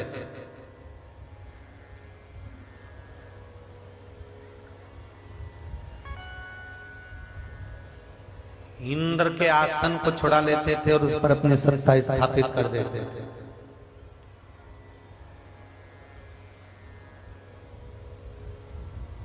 पहले मालूम पड़ जाता था कि ये राक्षस है, उनके पास एक आईडी कार्ड होता था, आधार कार्ड, उसमें सील लगी होती थी कि ये राक्षस है। आज का जमाना में मालूम नहीं पड़ पाता कि कौन राक्षस। पहले मालूम पड़ता था, गलत काम करा पहचान गए कि असुर प्रवृत्ति का है, गलत कार्य में लगा पहचान गए कि असुर प्रवृत्ति का है, गलत काम की ओर बढ़ा पहचान गए कि ये असुर है, ये राक्षस है, ये गलत है। पर आज के समय में कैसे पहचानोगे कि ये असुर प्रवृत्ति का है, ये राक्षस है?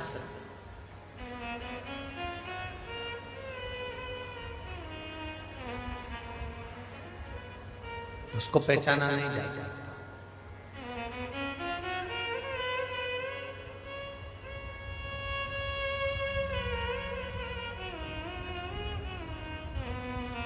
तो शिव कथा कर रही है, जब आप असुर को नहीं पहचान सकते, राक्षस को नहीं पहचान सकते, तो एक काम करो, अपने भजन का बल बढ़ाओ। राम नाम, कृष्ण नाम, शिव नाम, भगवान की अविरल भक्ति, भगवान के भजन का बल बढ़ाओ। और भजन का जब बल बढ़ेगा, आपके भजन का जब बल बढ़ेगा, आप जब भगवान की भक्ति में डूबने लगोगे, स्मरण में डूबने लगोगे, शिव मंदिर का स्मरण करोगे, कथा का स्मरण करोगे, भगवान की कथा में डूबे रहोगे, तो जो असुर प्रवृत्ति का होगा, राक्षस प्रवृत्ति का होगा, वो आपके पास में टिकने वाला नहीं होगा, आपसे दूर हटता चले जाएगा, आपसे दूर होता चले जाएगा।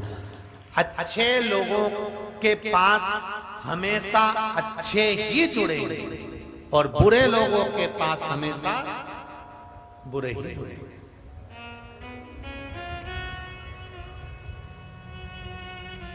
तंबाकू खाने वाला व्यक्ति अपनी पुड़िया घर पर भूल आता है तो पूरी शादी में तंबाकू वाले को ढूंढी लेता है। बोलो री जी सही है कि गलत? पीने वाले व्यक्ति की बारात जंगल से जंगल में ले जाके धर दो,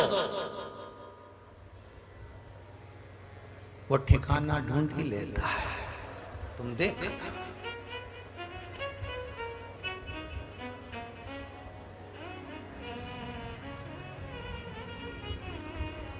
तंबाकू खाने वाला अपनी पुड़िया भूल गया, वो पुड़िया भूल कर आ गया, उसको पुड़िया मिले।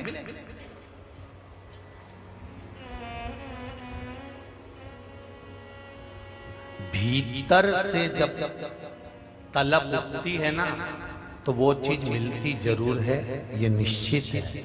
एसी के कोच में बैठ जाओ और वहां लिखा होता है तंबाकू नहीं खाना, धूम्रपान नहीं करना, तुम नहीं ले गए, सामान सब छूट गया, तो तुम बैठे और इंतजार कर रहे हो, अरे बहुत तलब लग रही है।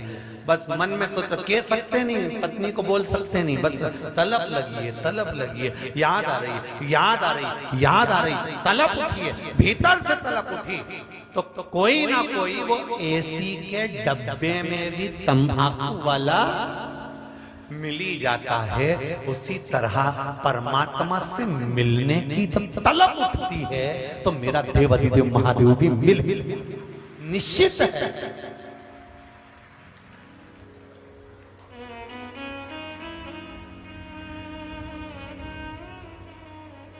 तुझसे मिलने के लिए तो कहे एक बार मिलना है उस देव अधिदेव महादेव से, और वो भी हृदय से मिलना। शिव मंदिर ऐसे ही मत चले जाना, शंकर के मंदिर ऐसे ही मत चले जाना। शंकर के मंदिर जाना तो उससे मिलन का भाव रखना, मिलन का भाव।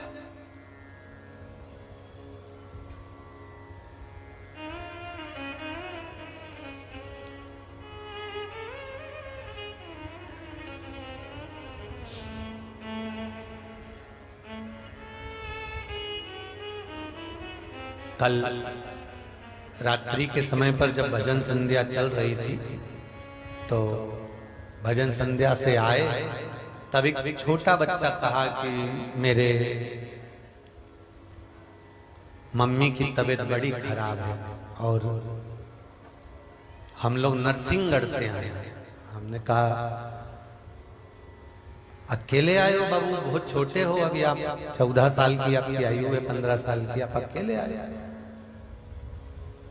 नहीं, मैं मेरे मामा के साथ आया। अच्छा, क्या हो गया मम्मी को? उनको एकदम तबीयत खराब हो गई, भोपाल रेफर कर दिया है। हम लोग भी भोपाल ही जा रहे हैं, पर मेरे मामी जी जो हैं उन्होंने कहा एक बार सीहोर चलते हैं, कुबेरेश्वर धाम, बाबा से विनती कर कर फिर चलते हैं वहां। इसलिए हमने कहा बाबू आप आए हो ना तो सीहोर वाले महाराज के पास मत बोलो, आप आए हो ना तो वो कुबेर भंडारी बैठा है, उसका कंकर शंकर है।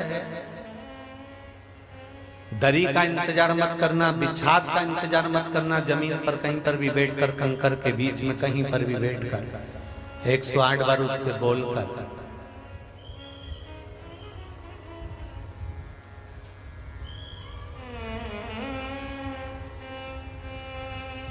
जरूर बच्चा रात्रि को बोलकर गया, सुबह 10:30 बजे के करीब में फोन आया कि उसकी माँ अब वेंटिलेटर से उतर गई है और ठीक होने लगी। शिव कृपा है, बिना शंकर की कृपा के कुछ नहीं हो सकता। ये इतने जो पर्चे आप भेज रहे हो, ये आपके सुख के पर्चे हैं, ये पत्र नहीं है। ये आपको जो बाबा देव महादेव ने दिया है, ये वो सुख के पर्चे, वो आनंद के विषय।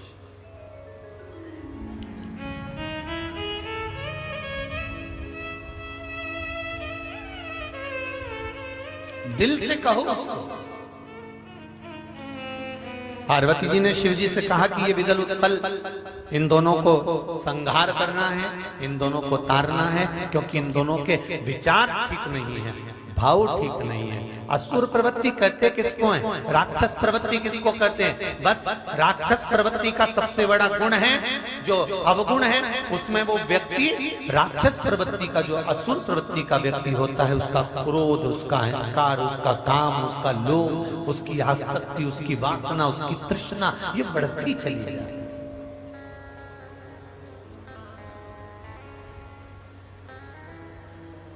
हमें नहीं ढूंढना राक्षसों को, हमें असुरों को नहीं ढूंढना।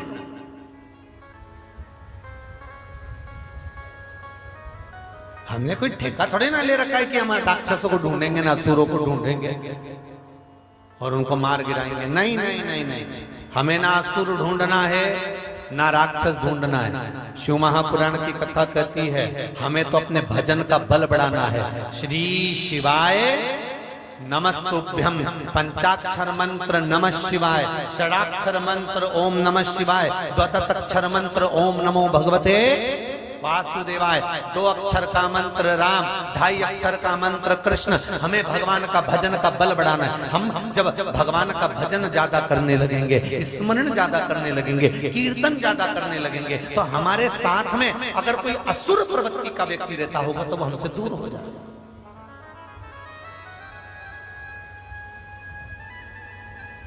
तुम किटी पार्टी में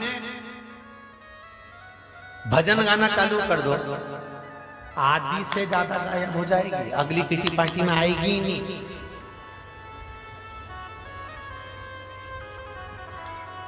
शादी में ज्यादा लोग आ रहे हैं, एक नियम चालू कर दो, शादी के बीच में, शादी के पहले और शादी के आखिरी में, मतलब रिसेप्शन वाले दिन 7 बजे रिसेप्शन चालू होगा तो 7 बजे से लेकर 8 बजे तक भजन होगा, 8 बजे से 9 बजे तक भोजन होगा, 9 बजे फिर भजन होगा, 10 बजे तक, 10 बजे के बाद फिर। जनता इतनी चतुर है लोग कि वो तुम्हारे भजन के टाइम पे नहीं आएंगे, फिर कब आएंगे? तो भोजन का टाइम।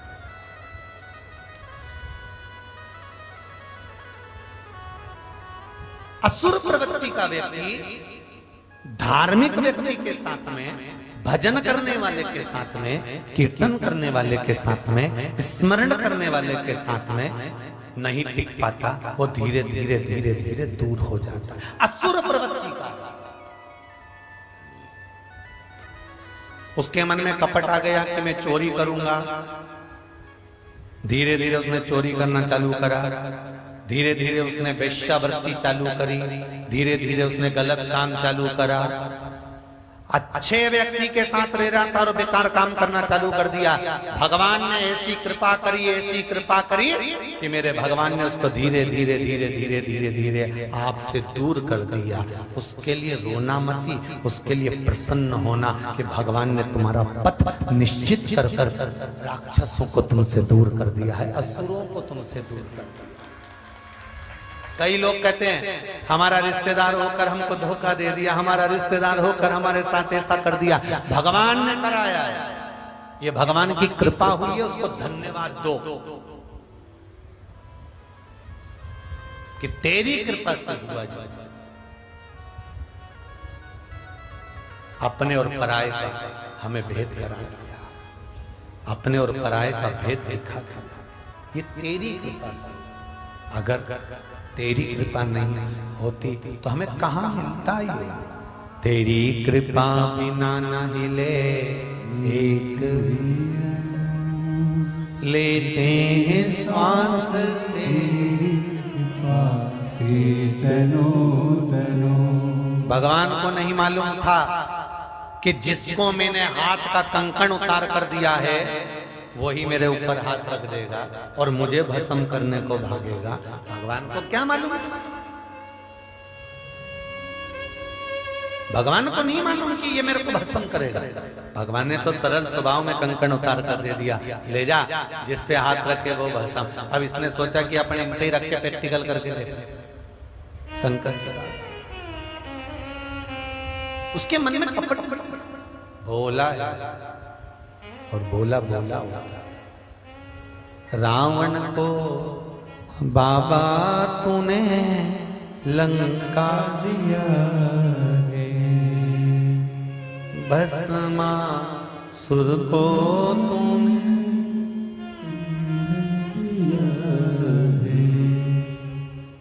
बाबा करे शिव जी से विनती करे, सुनेगा। विदल उत्पल दोनों असुर हैं। पार्वती जी ने कहा ये दोनों असुर प्रवृत्ति के हैं, इन दोनों ये नहीं चल रहा क्या?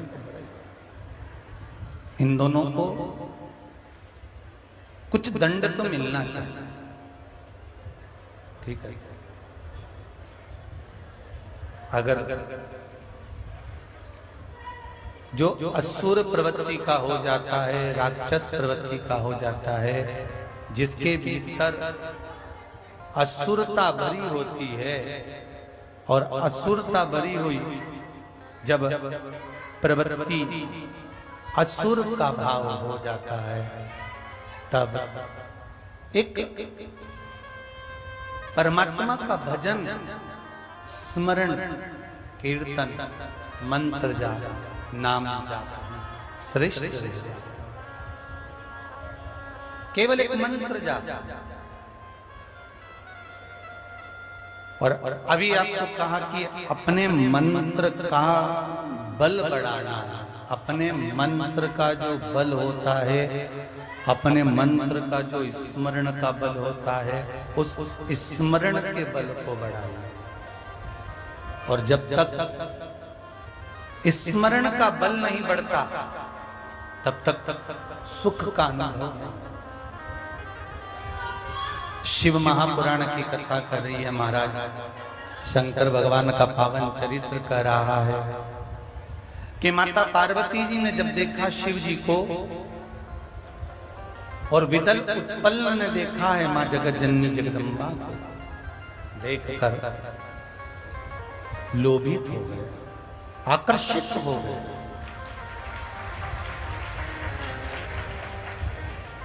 और जब आकर्षित हुआ तब माता ने कुंदुक का प्रहार उठाकर कुंदुक का प्रहार करा। शिवजी का नाम एक पड़ गया कुंदकेश्वर। क्या नाम पड़ा है? कुंदकेश्वर। बोलो कुंदकेश्वर भगवान की जय।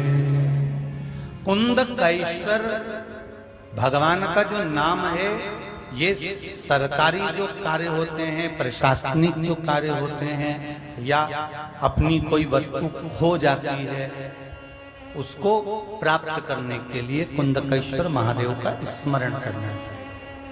कौन से महादेव?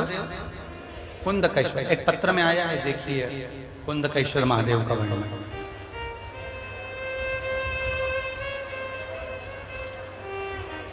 एक पत्र में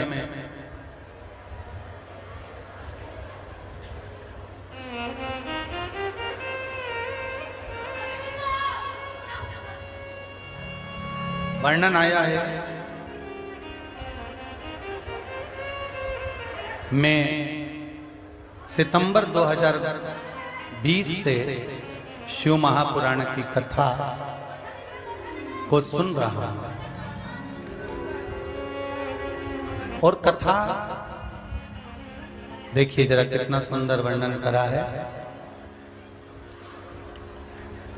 मैं सितंबर 2020 से शिव महापुराण की कथा को सुन रहा हूं। 2021 के लॉकडाउन में आपकी कथा को श्रवण किया। मैं कुबेरेश्वर धाम महादेव की कृपा क्या व्याख्यान करूं, जितना भी करूं वो भी कम है। महाराज ये पत्र लिखा है मणिभूषण कुमार, जिला मुजफ्फरपुर, बिहार से आए हैं। कहीं बैठे हैं? अच्छा आप ही हैं क्या? श्री शिवाय नमस्ते। मणिभूषण कुमार, जिला मुजफ्फरपुर, बिहार। 8 फरवरी 2022 को पैसे के लेन देन के कारण कुछ लोगों ने मेरी गाड़ी को छीन लिया था। मैं काफी परेशान हो गया था। तब मुझे एक रिश्तेदार ने बताया कि प्रदोष व्रत करिए, तो मैंने प्रदोष का व्रत किया और मैं मार्च 2022 को कुबेरेश्वर धाम पर आया, रुद्राक्ष महोत्सव में शामिल हुआ और बाबा से प्रार्थना किया कि मेरी गाड़ी मुझे वापस दिला दीजिए। मैं 9 मार्च 2022 को यहां से चला गया। कुंदकेश्वर महादेव का स्मरण कर 2022 को मुझे 17 मार्च 2022 को मुझे यहां से जाते ही जो मैं विनती कर गया था कुंदकेश्वर से, बाबा से, मेरी गाड़ी मुझे वापस दे दी गई और बिना झगड़े के ही मुझे प्राप्त हो गई। ये शिव कृपा। बैठ। हर हर महादेव। शिव कृपा इसको कहता है।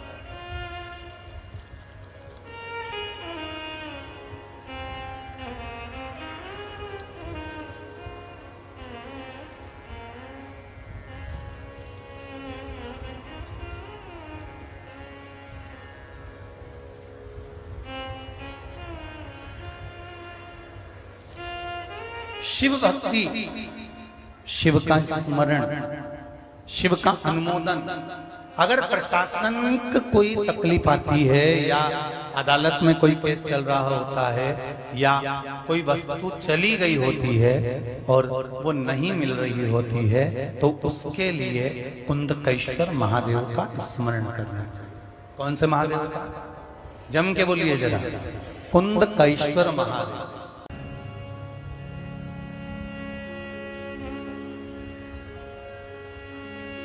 ये देवाधिदेव महादेव का एक स्वरूप। जब माता पार्वती ने कुंदुक का प्रहार करा था तब वो कुंदुक भगवान शिव के चरणारविंद में गया था, तो कुंदकेश्वर महादेव का वर्णन आता है। ये शिव महापुराण का बड़ा सुंदर भाव वर्णन किया। समय आया, माता पार्वती जी ने शिव जी से विनय करा, हमारे तो पुत्र हैं, इनका मंगल विवाह करना चाहिए। शिव जी ने कहा विवाह पहले किसका करना है? पार्वती जी बोलो। पार्वती जी कहती हैं अगर मैं कार्तिकेय का विवाह करती हूँ तो कार्तिकेय तो सुंदर है, इनका विवाह तो तुरंत हो जाएगा। विवाह में अगर देरी आती है तो जी गणेश जो है ना, इसका मुंह जो है ना वो हाथी का लगा हुआ है, इसलिए तकलीफ विवाह में इसी की है। जिसकी बहुत जोरदार नौकरी है, सर्विस है, व्यापार है, व्यवसाय है, दिखने में स्मार्ट है, सब कुछ है, तो उसके विवाह में क्या देरी आना। पर दिक्कत तो यहाँ आई नहीं कि वो तो कई काम ही नहीं करे और बिल्कुल दिन भर इधर उधर घूमता रहे, मुंडा भी देखो तो मुंह चढ़ा के रहे, तो इसका ब्याह कैसे होगा? तो भगवान शंकर ने कहा तुम चिंता मत करो, जब मैं मेरे पास रहने वाले नंदी की शादी करा सकता हूं तो क्या गणेश जी को ब्याह नहीं करा सकता? हमारे यहाँ जिस छोरा छोरी का विवाह नहीं होता है ना, उसको किसी देवी देवता के पूजन का नहीं बोला जाता, उसको केवल एक ही पूजन का कहा जाता है। या तो तीज का व्रत कर लो, हरताली का तीज कर लो, देवी जी का व्रत कर लो, या देव अधिदेव महादेव का व्रत कर लो। क्यों? शंकर जी के व्रत करने से, पार्वती के व्रत करने से, यहाँ स्वयं आप तो केवल अपनी बात क्यों, रामचरितमानस में लिखा है, रुक्मणी जी के ब्याह में लिखा है, रामचरितमानस में कहा गया जनक जी के यहाँ से, जनकपुरी से माता सीता जी से कहा गया स्वयंवर में बैठने से पहले इसको कहाँ भेजा जाए? किसके मंदिर भेजा? जम के बोलो जरा। माँ गौरा के मंदिर भेज दो, उमा के मंदिर भेज दो, और माँ चली पार्वती के मंदिर।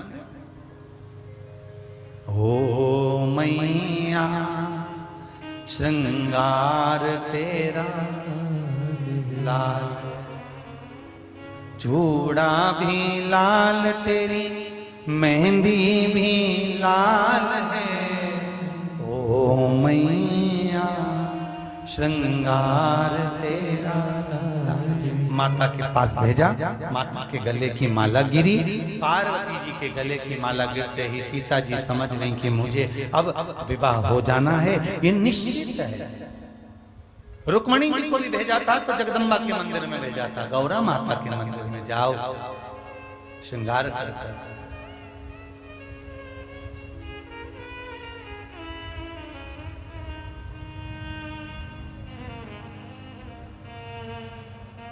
निवेदन किया, विनती करी,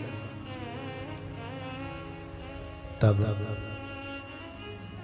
रुक्मणी जी को लेने के लिए भगवान कृष्ण आ गए थे, सीता जी को लेने के लिए राम आ गए थे।